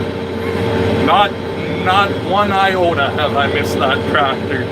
Getting in and hitting your knees on the dash, getting a gear shift up your ass when you get in or out, go through the other door, get a hydraulic lever up the ass when you get in or out, no tilt steering, just, terrible friggin' machine. Poor shifting, crappy hydraulics, overheating, no power, clutch burning out because it's dry and not wet, spindle breaking, TA slipping. Never again will there be a 86 series tractor on this farm. Other than Grandpa Henry's 1086 that he has, but that's different, that one. It's not a very good tractor either. It's fun to tease him about it because he gets worked up, but it's good for him, makes him tougher.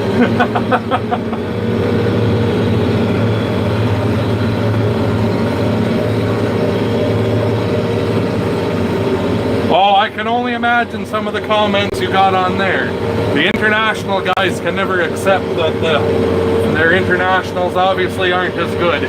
So they turned insults and actually being mean instead of having an actual argument or discussion about how they think their machinery is better.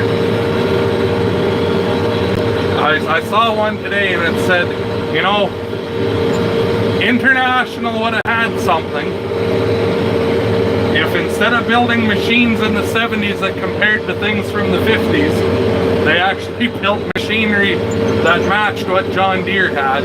They might still be in existence. But when you put your starter underneath the floorboards of the cab, you have a dry clutch. You go from a 66 series that has a tilt steering and not telescopic. So you build your new tractor and you make the steering telescopic but not tilt. Like, put the door on backwards. I could go on all day. Alice tractors, I've never had anything to do with them, but I've always heard they're pretty good machines. I wouldn't be scared to run one or buy one if for some reason I had to. I would definitely buy one before an International again. A Ford, like a TW30, I'd run one of those. I've ran one of those, and I quite liked it. They're good little tractors. Nicely laid out cab, good on fuel. Yeah, and then take the floorboards off, unjam the gear shift. Oh man, you're gonna give me a bunch, you're gonna give me like a flashback here, and I'm gonna go into a nervous breakdown thinking about all the things that tractor did to me. See, yeah, the Magnums, those are a tractor. But look, it took them 30 years to get caught up to what John Deere had. They had the sound guards in the 70s compared to a fucking 1466. And then they come out with their Magnum series in, what was it, the late 80s? So it took them, I guess it took them not quite 20 years, I guess, to get caught up. So, see, a Fendt, I've heard those are alright too, but I would never buy one of them either, just for the fact that it's a 5-hour drive to the nearest dealership to get parts for them. So, I'll stick with my green ones because parts are readily available. And I'll stick with my red, black, and yellow 4-wheel drives because they just don't break.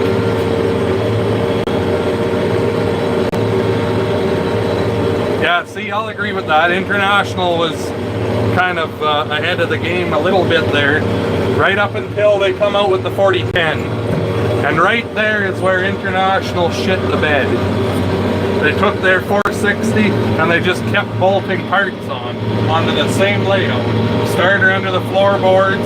It's just the same machine until they come out with the Magnums. Like,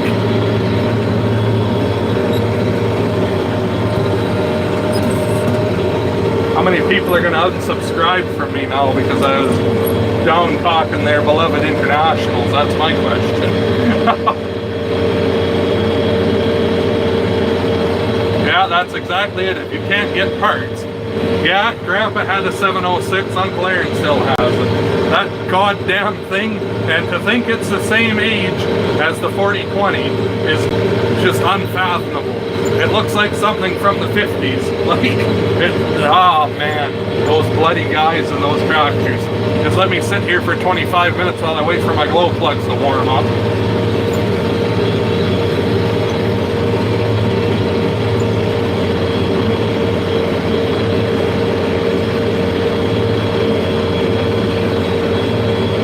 But talking about Fendt and that, those are new tractors, and I don't want anything to do with any new tractor other than a Versatile. But the ground moisture, I'm going to get out here at the end of this pass and just check the outfit over again, and I'll kick the ground and show you how much moisture there is.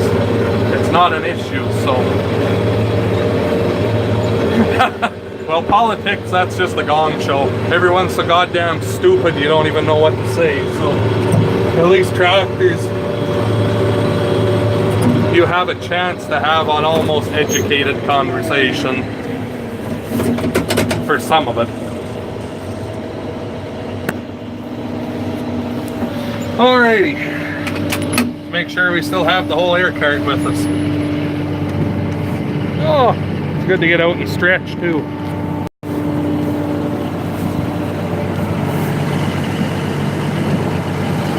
Yeah, we used to have a few issues with it sticking in gear, but we rebuilt the shifter in the floor. I'll show you when we get back in there. We rebuilt it, put new ball bearings and springs in it, and my God, what a difference. Like $50 worth of parts, but made it a new tractor for shifting wise. This air seeder they bought sometime in the 90s. I couldn't tell you exactly when. I'm sure Dad could. I don't know if he's still floating around watching or not, but watching the comments, he'll know what year. Sometime in the mid-90s anyway. I'll show you what we got for ground moisture here.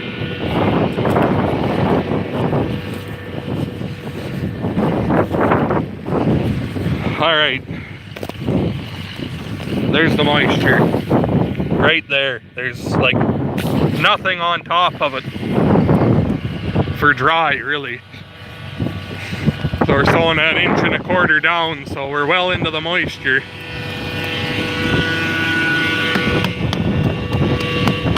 Alright, we're down into the cone. Down into the cone, so we'll be about bang on here if my calculations are correct.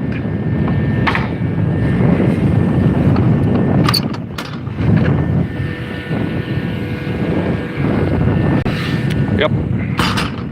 Working as it should. No, not on this air seeder. That's on the Flexicoil anhydrous wagon. We've got the 2 drills, so.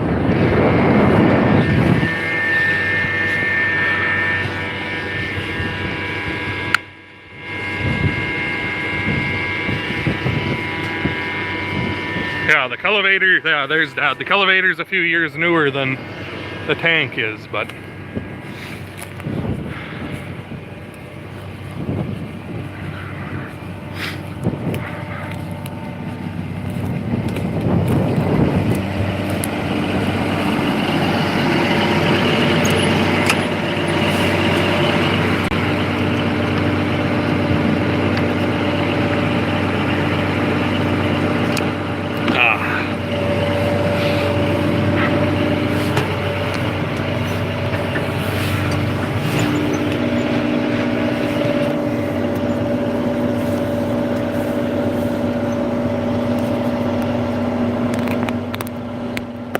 old iron is the best iron.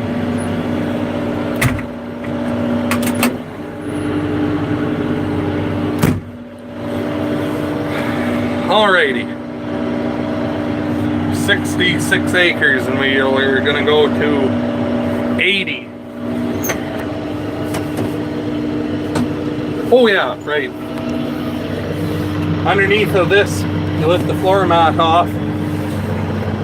And there's 4 bolts you undo, and then underneath of that there's ball bearings in there, and I think there's 2 springs and then 1 bigger spring, and that's what keeps everything tight. And man, does it ever make a difference.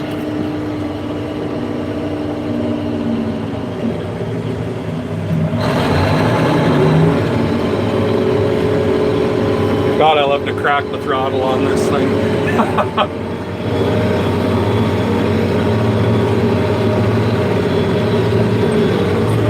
For some reason, the 895, it doesn't crack like this tractor. It's more sluggish when you rev it up. Like it's more of a ooh, but this tractor is like a whip crack. So yes, I know it needs a shot of paint. It's amazing what fertilizer does the paint over the years, isn't it? One day maybe we'll hit her with some white paint. 195 people. Can we get to 195 likes? The old 915 runs. Yes, it's not started yet, but I'm working on a video. We're working on getting it going as it's sold. So I'm going to make sure I get a video of it running and going before it's gone. So.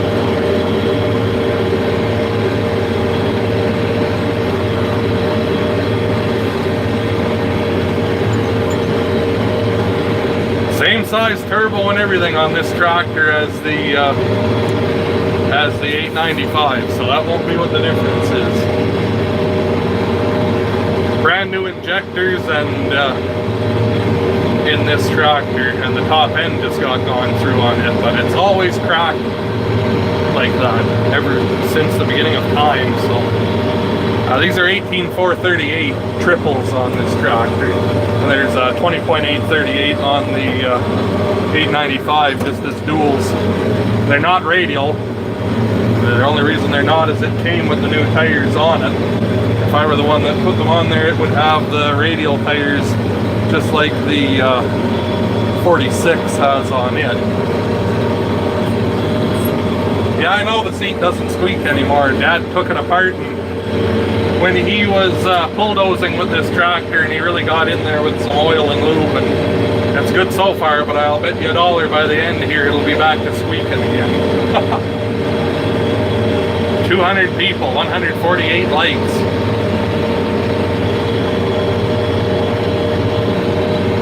I don't mind Massey Ferguson, I guess. 5020 has 24,532 on the back.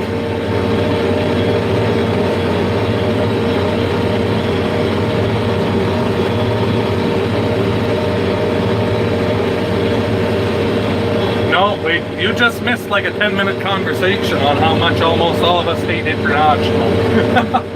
I'll never, ever, ever have one of those things on this farm again.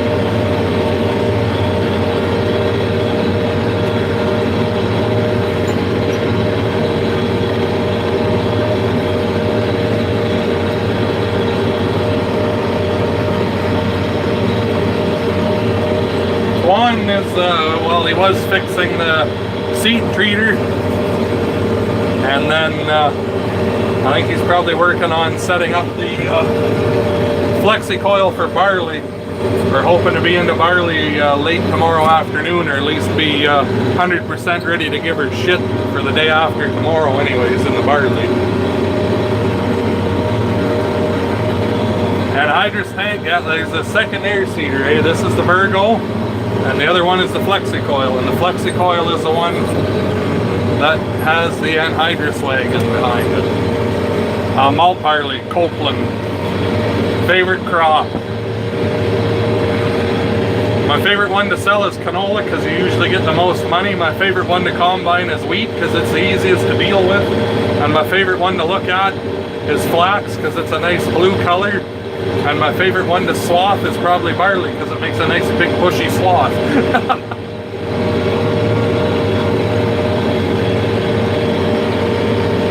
Lots of people use liquid fertilizer, yeah. But that's the most expensive and biggest pain in the ass way of doing it, so.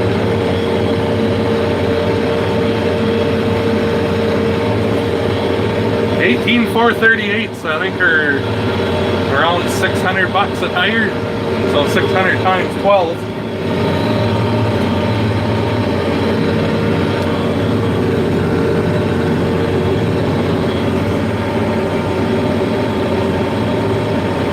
I do my best to answer everyone's questions. I know I miss a few, but if it was something you're really curious about and I missed it, just ask it again, and I'll probably see it the second time around. Because I spend half my time here right now looking backwards, going around this slough here right now.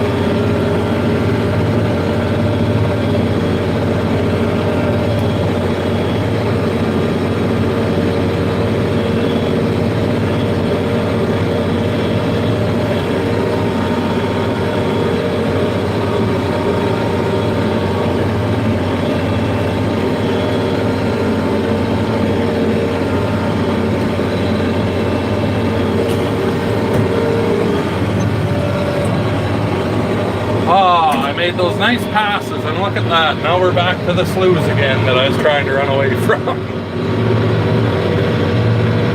Oh well.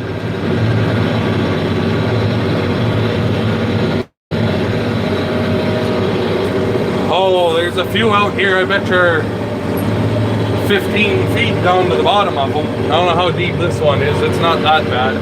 That one's friggin' deep.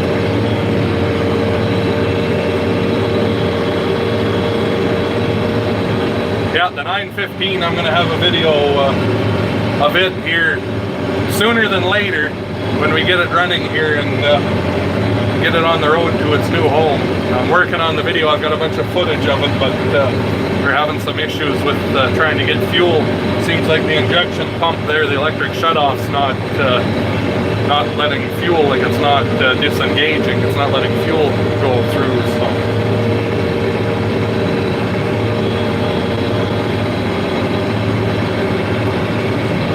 If anyone knows how Nick Welker there, when he's got to hold his phone when he's live streaming, if you know what he has to hold his phone, how he does to actually see more than the hood, or just half his face when he's got it turned looking backwards, let me know.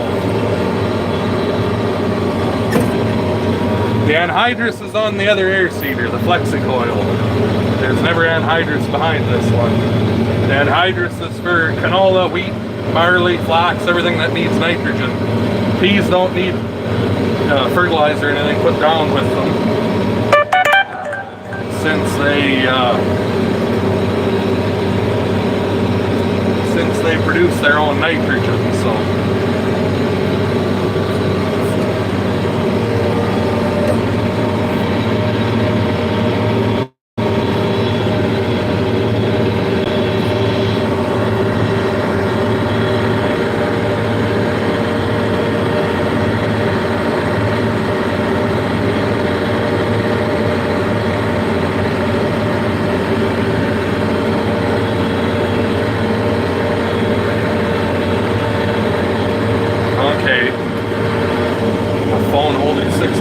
That's what I was thinking in here. I need something that's like that to hold the phone on the window, but I love anhydrous.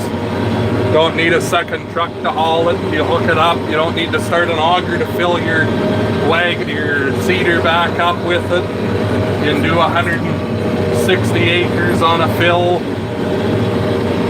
It's a lot cheaper than everything else, and it's the best. It's the anhydrous is nitrogen in its purest form, so you get the biggest bang for your buck from it.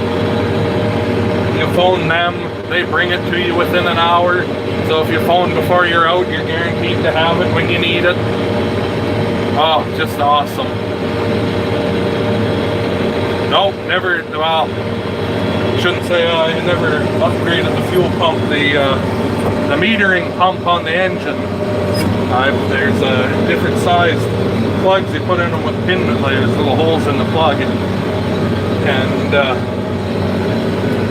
that is what determines how much fuel goes through and determines what your horsepower that you're going to make is. So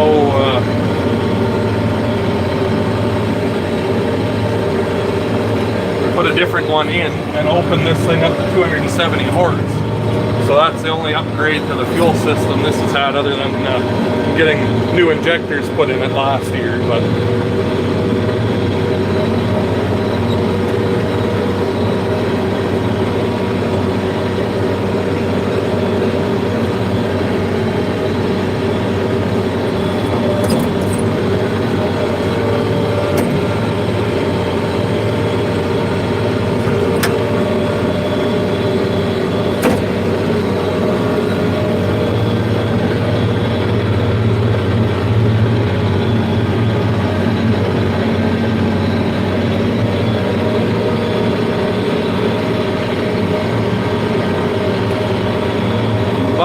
I might put an end to the live stream here in a few minutes, because I just got a text that supper's on its way out here. So when that arrives, I might put an end to it, because I'm getting pretty goddamn hungry here. That probably won't be for another 10 or 15 minutes yet anyways, so.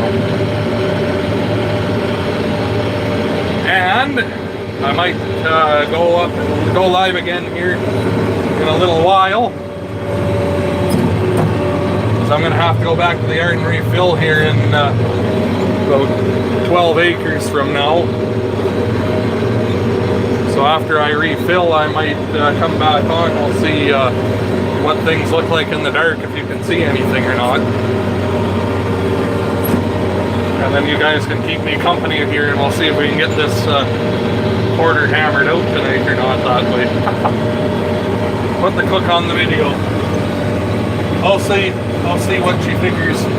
I don't want to make her mad at me. I don't know what's for supper, what she made tonight. We'll find out anyways. I don't think you want to sit there for 10 minutes while I eat either, so.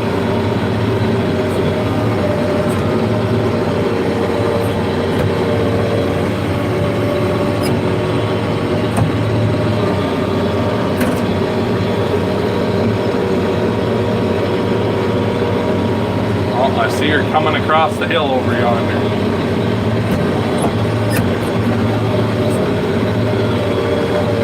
Right around the 2,000 acres we farm.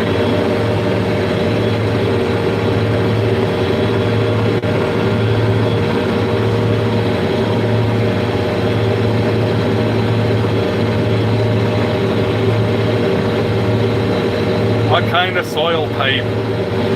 That's a good question. Each field is a bit different than the other. This one's kind of sandier, lighter. There's a bit more clay in it. It's not the best soil. You can get a good crop out of here, but it's not as good as some of the others. I think around the yard at home, it's much heavier dirt, a lot better. But as for a real scientific term of what soil this is, I'm not really sure what to tell you.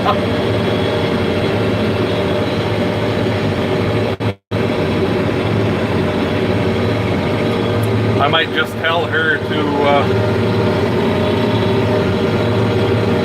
wait for a few minutes here until I get another 10 acres done.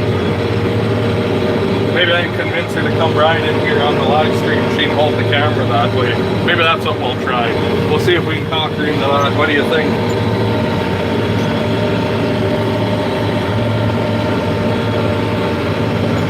She's probably watching the live stream on her phone right now. Yeah, well, because around the yard had 100 years of manure, that's exactly right. But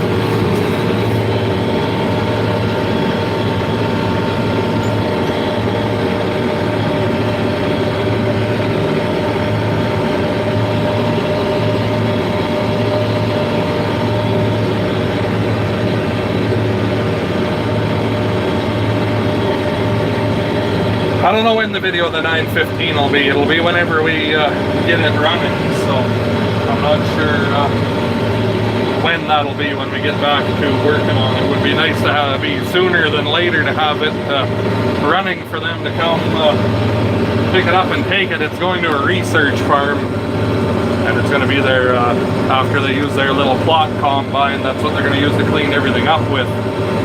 They got so much land, different little plots, that running around with their little tiny 4-foot plot combine doesn't work very well, so.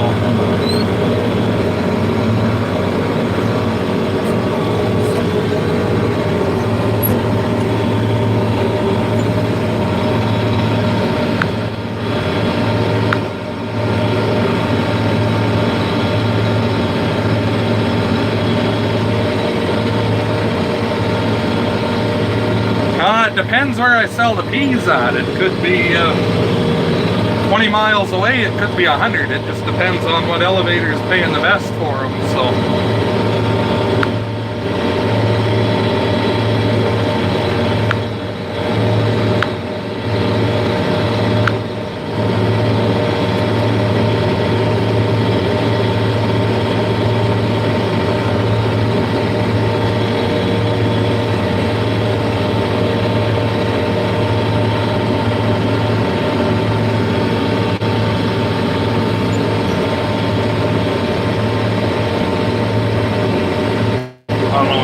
Over here or not. She's just sitting on the approach by the old truck over there, so I can't really phone her or text her or anything here because of the live stream, so I need the CB radio working again so I can just call her up on that.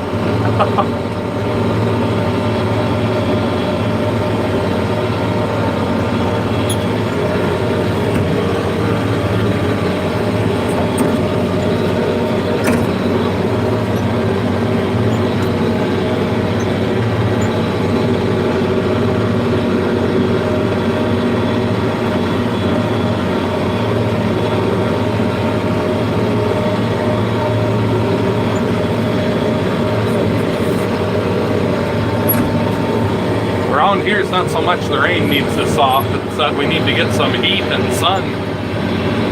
They're way below normal around here. Quite cool. I don't know what they're talking about with their global warming, because I sure as the hell haven't seen any of it.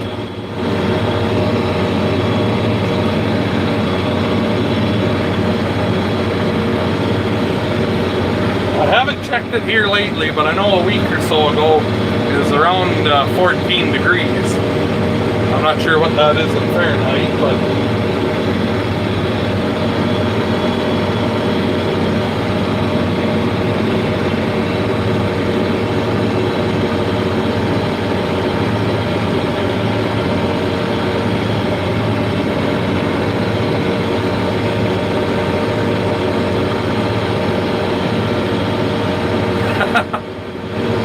I've been in this field since I was but a wee baby, so I know this place like the back of my hand. When you got to truck grain at night from 2 combines with a couple 3 tons, you learn the sloughs and the lay of the land fairly fast. So, well, she's over there. I see her coming towards me. She must have been grabbing something out of the old half ton there or something. So. No, I'm not selling you the loader off the 1086. That's the only reason that tractor is still around, is for Grandpa's little yard tractor, basically, with a loader on it. So.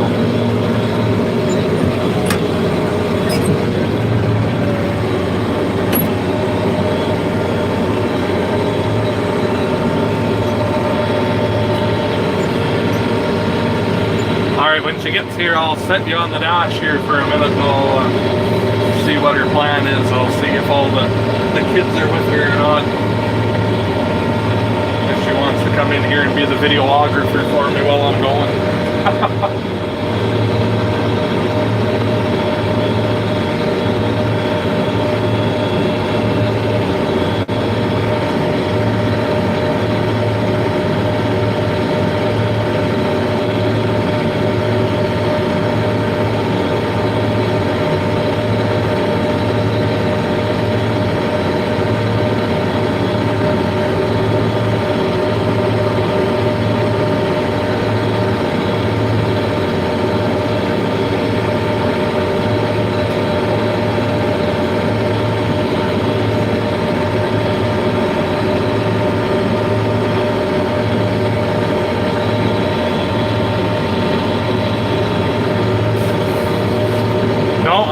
Anything for sale for you.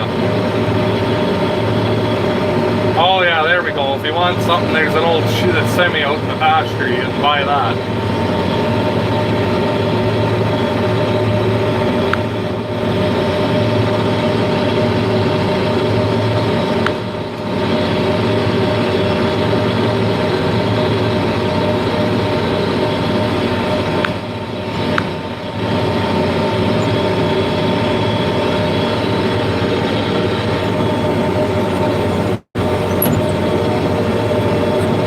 Transmissions in here. We got 4 up here and 4 down, or 3 down there in a reverse.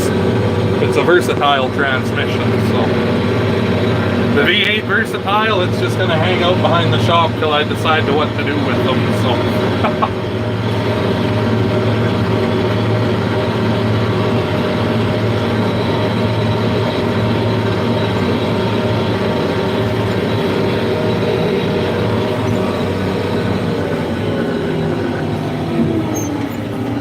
everybody's in there. I'll see if I can talk her into coming with us. I think she will. I'll be back here in a second.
Sit in the corner. This one?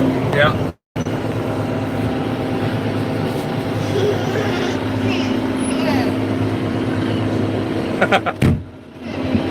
I hear movement. Okay, there you go. You can video.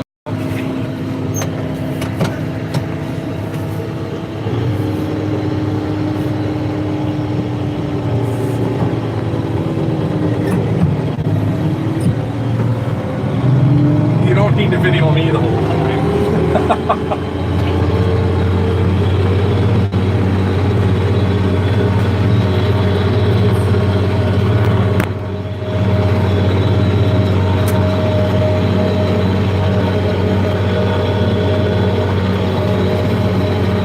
You gotta tell me what everyone's saying.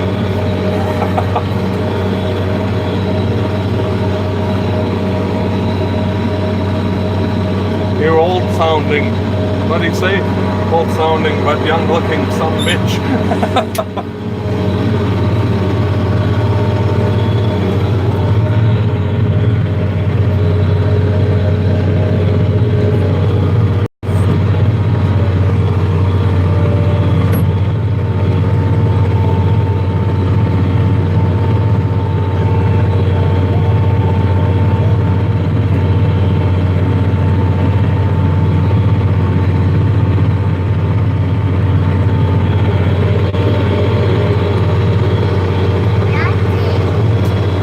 What? You bumped your head? Yeah. Everyone was just discussing how many times they bumped their head there too when they were your size.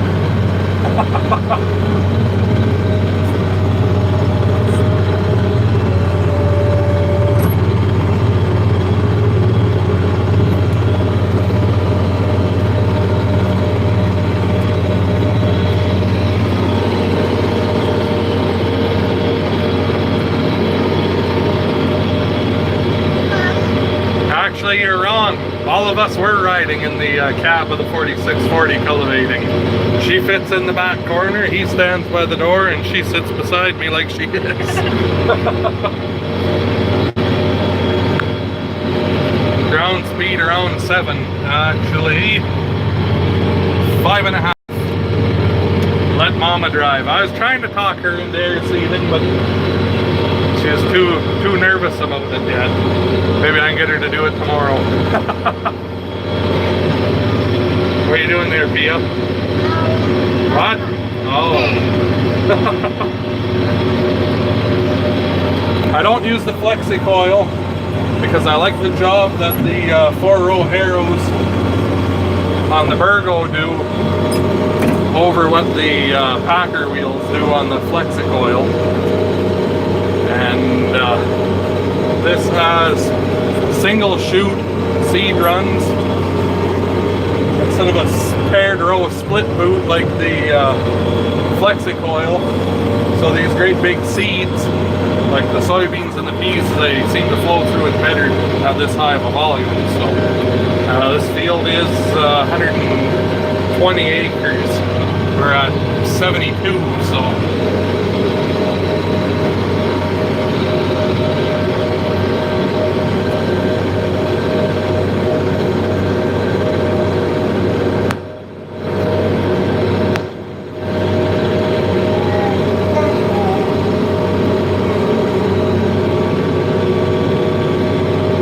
I know she's too quiet there, too shy to talk, so I don't know why she's too shy to talk.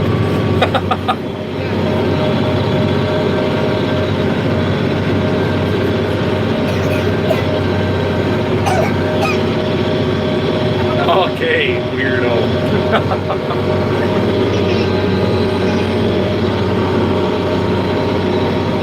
You like that chord, eh? What? Ah. Ah. Ah.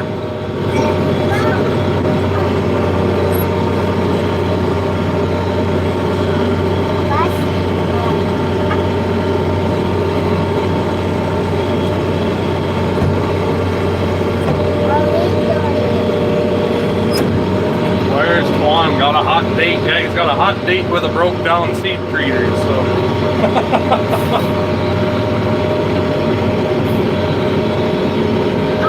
And then I think he's probably working on the FlexiCoil, getting it all set up and ready to go for barley tomorrow, so.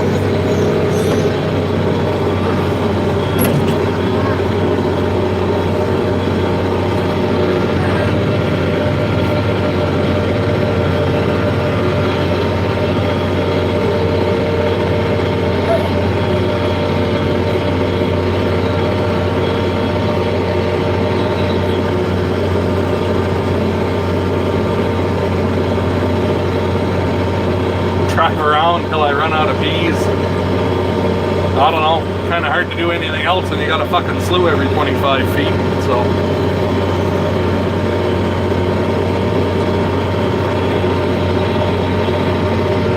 And then these areas here got disc, so even if it looks like I've gone over with the seeder, I haven't. I was just chopping up all of these, all the kochia spots yesterday with the 4640, so. I know we need a cameraman to just follow Antoine around. Anyone want to volunteer for free? You get the entertainment of watching him do what he does all day? What? Did you slip down?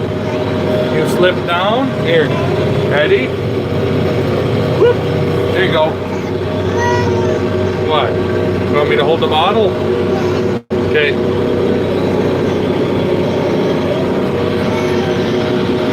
You want the toy to play with?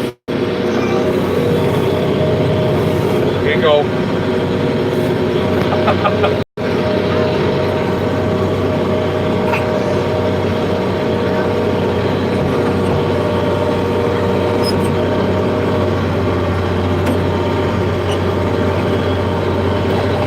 Tucker, Georgia. Any seating down there? Yeah, majority of people are seating. Or if they aren't, they're going to be very, very soon.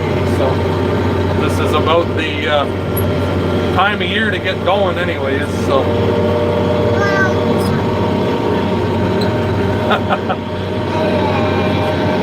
Brad Smith's going to come film Antoine. All right, I'll believe it when I see it.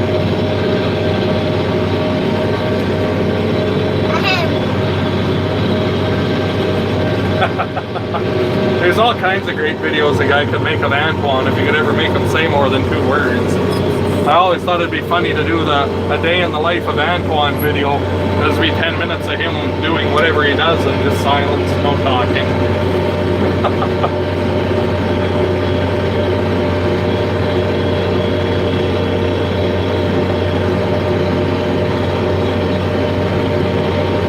Whatever we feed you, I don't know. It's whatever she cooks usually, so. There's lots of chicken.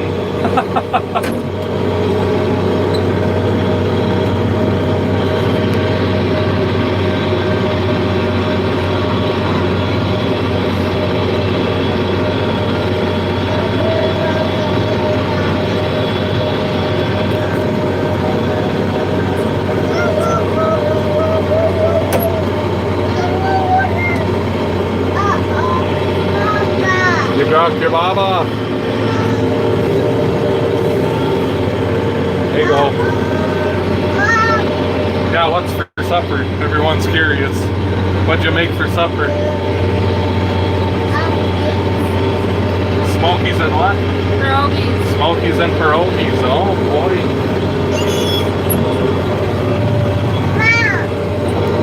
Eating like Ukrainians tonight.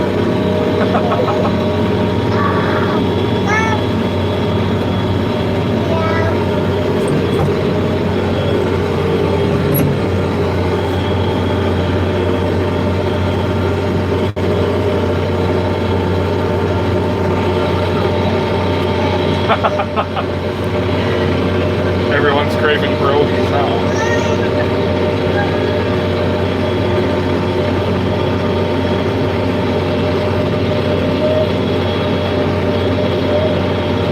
Not too many people that don't like smokies, I don't think, or pierogies.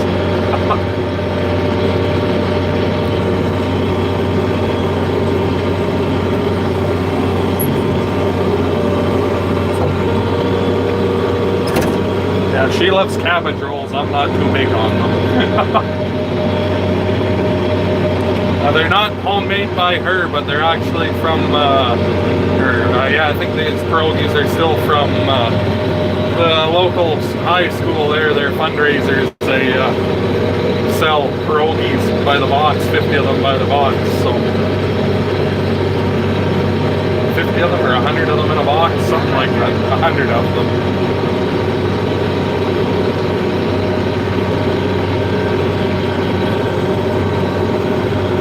Oswego, New York, Brazil, people from all over the place.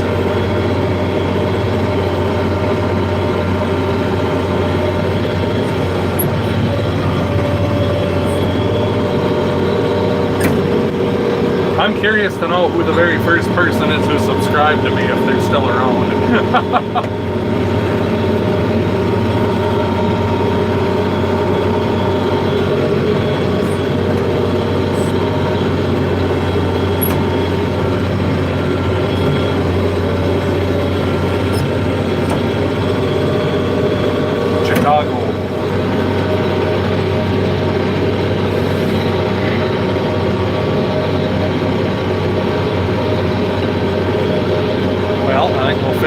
This little hill here. It's going to be time to go get some more seeds, I think.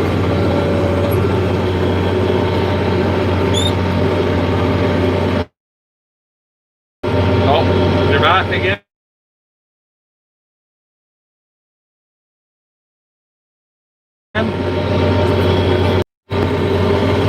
Alright, I'm back again. Antoine had the phone, he couldn't find some bolts for the 895, so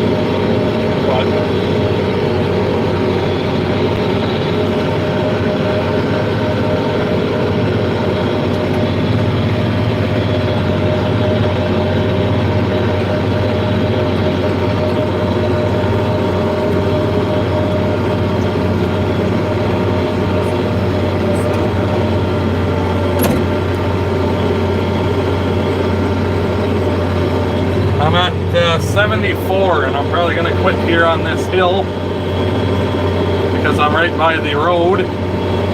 Well, actually, I might go do that hill out of there. I'll have to look in the tank and see what I've got left in here.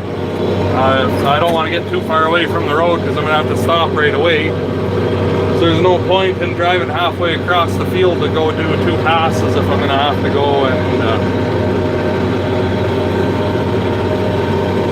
leave the field right away to go fill up. Yeah, I seen that 5010 for sale. I was really thinking about going, but I better not spend money I don't have, so. The daughter's name. Can you say your name? Oh, Sophia. The little baby. What's your name?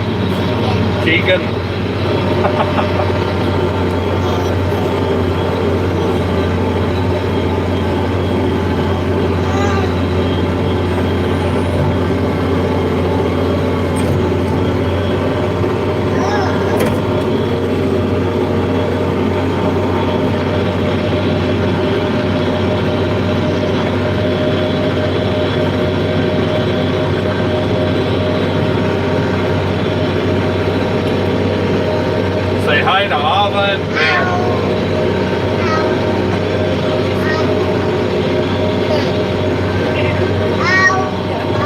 What's Howie? Oh, are you saying you're saying hello? You say hello? You say hello? You don't want to do it now?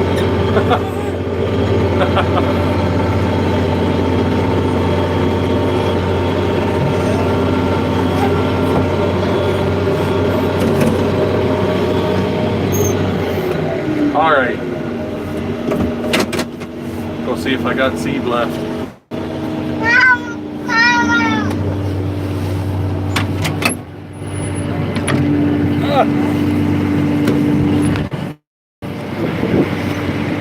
There, that looks better. You can go seeding now.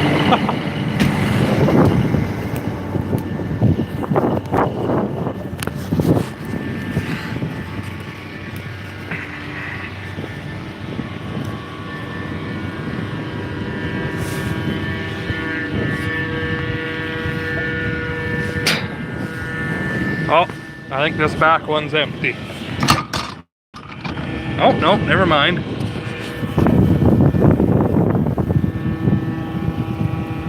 We've got a bit in there yet. How about this one here?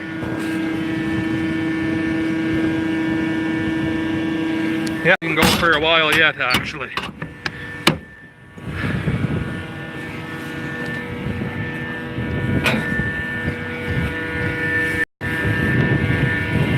So I'll finish that hill or that piece we have over there,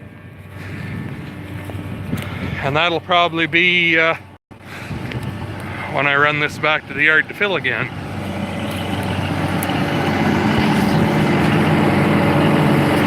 Losing my watch.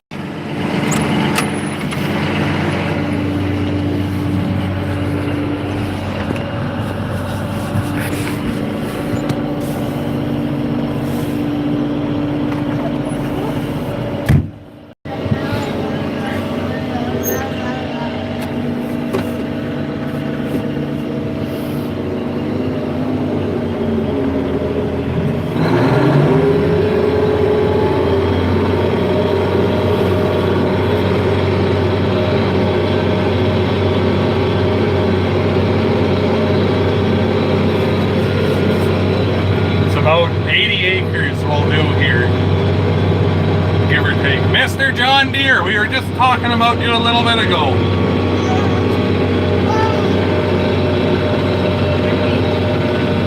You've got to do a weed whacker cold start, I was telling everyone yet, so now we're all waiting for that. So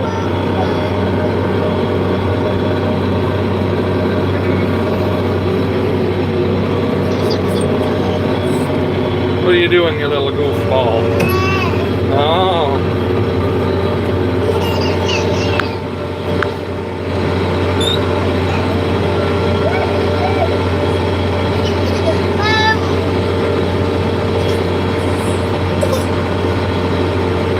Farming simulator in real life, basically.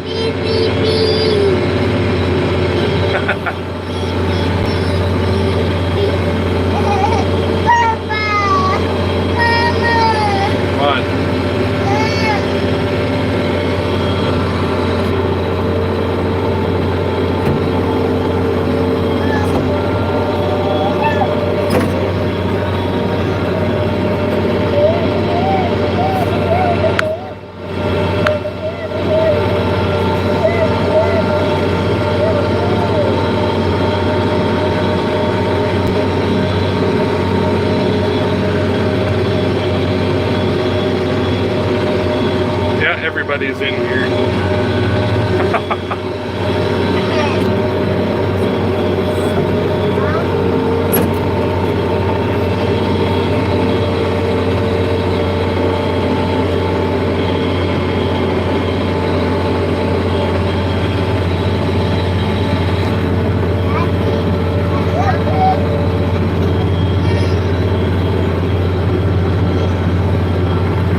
John's got questions for Amanda. She's holding the camera right now, so she can answer all your questions for you.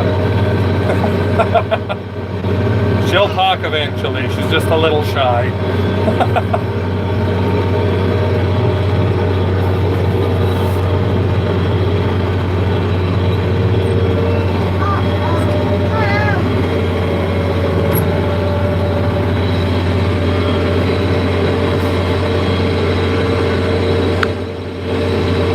Oh, come on, make my video.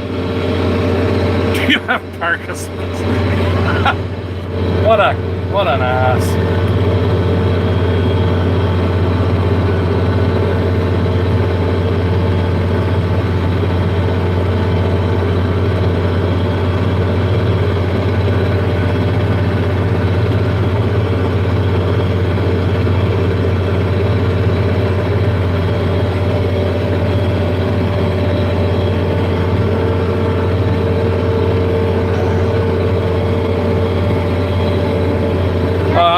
See you cut, I just want to see you use it. I just want to see you start it, I mean. An average size field here is from probably be around that 150 acres for a single one.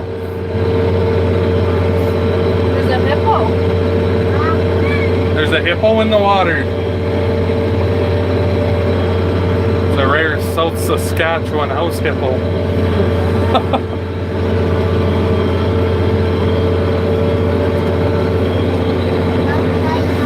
Yucky. What? You're hungry? So am I, little buddy. But we got stuff to do.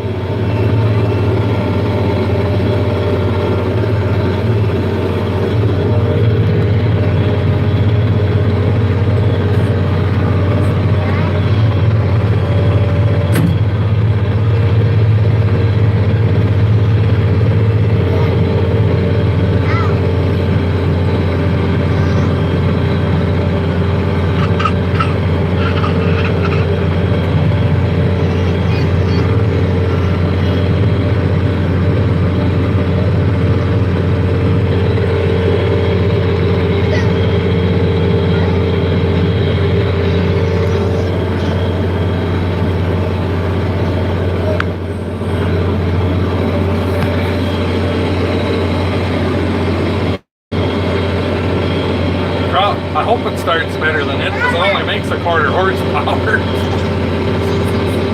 Lots of wheat. It used to be the only thing that ever got grown around here was wheat. And then soybeans lately in the last 4 or 5 years have been becoming more and more of a thing. So.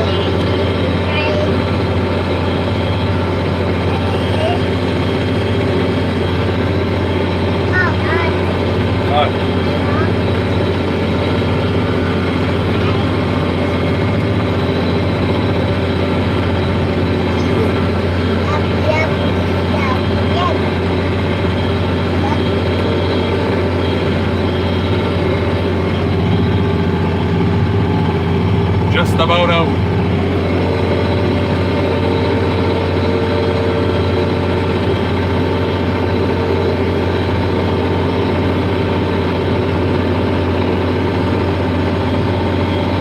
So is there anybody here who's been here for the entire stream?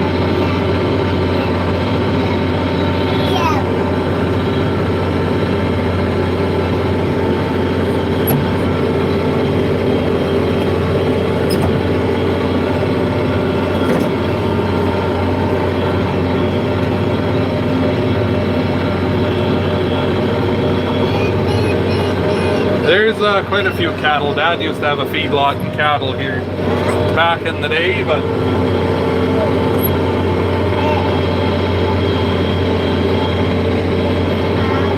Roosty 6, 20 minutes I have so far. You've seen the whole thing, good man. That's not a hose actually, that's a chain over there hanging on a piece of square tubing. It shows where the last shank is. So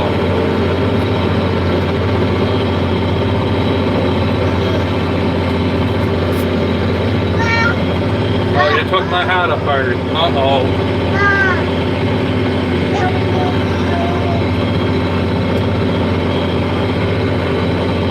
I might not have enough seat to finish. Well, no, geez, we're gonna be pushing it here if I got enough seat to finish this hill.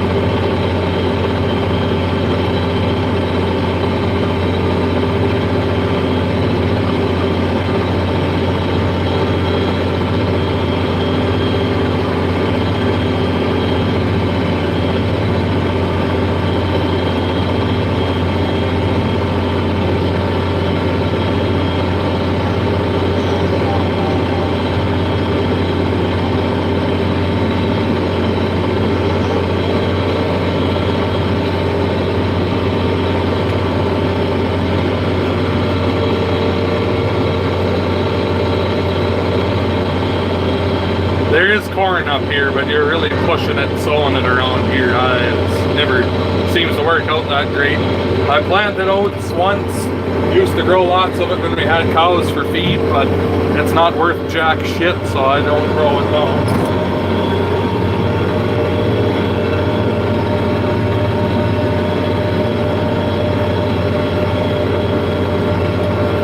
Yeah, I seen him having issues with his basket cages there that stick out further than the end of the cultivator. It's kind of what I was thinking too, but that seems too low tech for his operation. He'd need a camera out there on the end to see it maybe instead.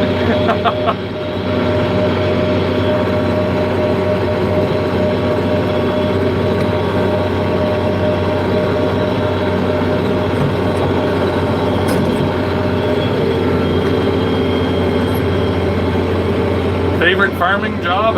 Harrowing with the 50-20.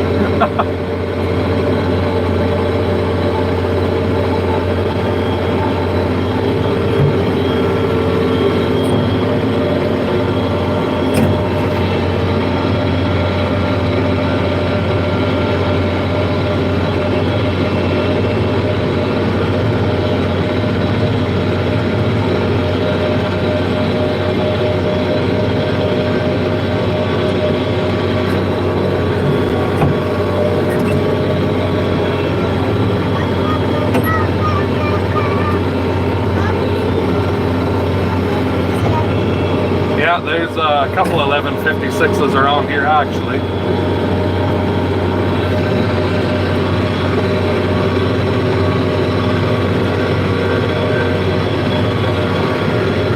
Not a few, a couple.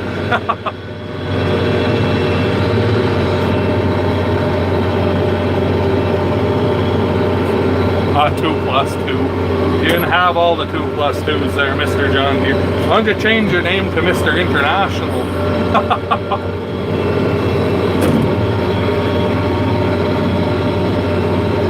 What would you do if you didn't farm? Cry?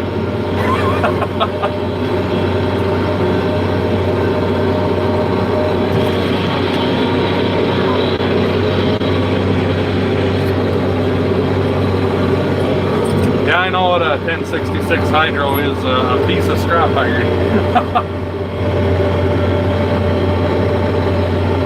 Yeah, the fan's hydraulic driven on here.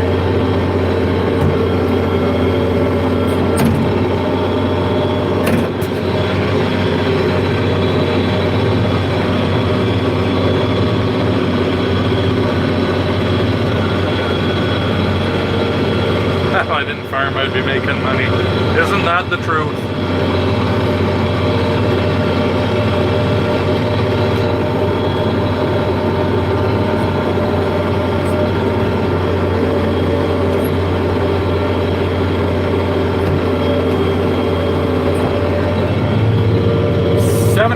.5 acres I've done.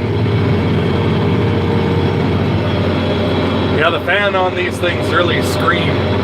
Well, I mean, it's doing 3,400 RPM there right now, so.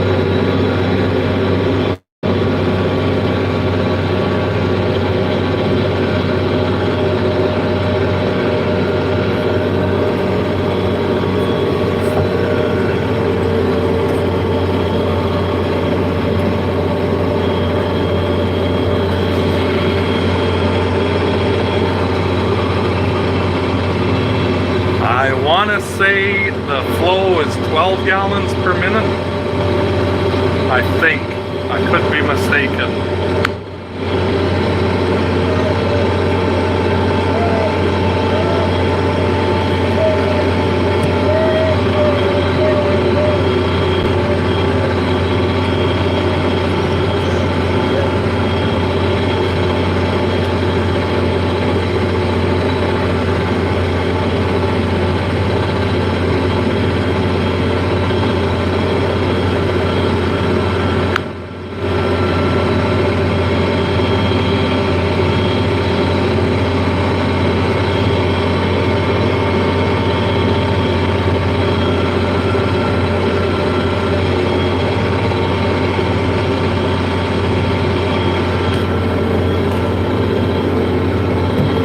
Well, if it was a normal year, we probably wouldn't see frost here till the end of September.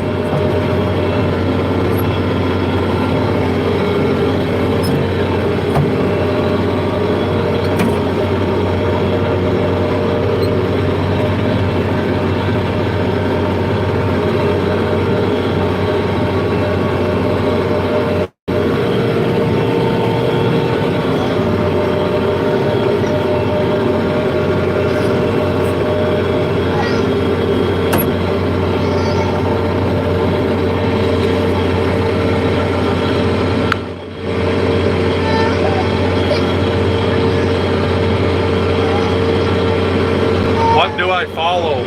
I look at the top of my duals or my triples there, and if they're running on the edge of the last pass, like the top of it is, then I'm usually right where I need to be with the drill back there. So what's the matter? Is it bedtime? Yeah.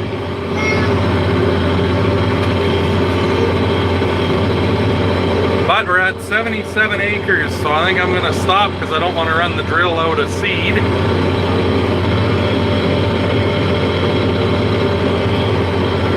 So,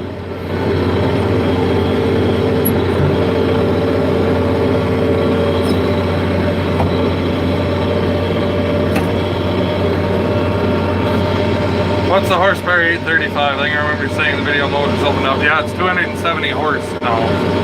Favorite tractor, 5020, yes. I think there's still quite a few people that use the good old aim at a tree and that's your line guidance system. But I'm gonna go have some supper now, I guess, and head to the yard and refill.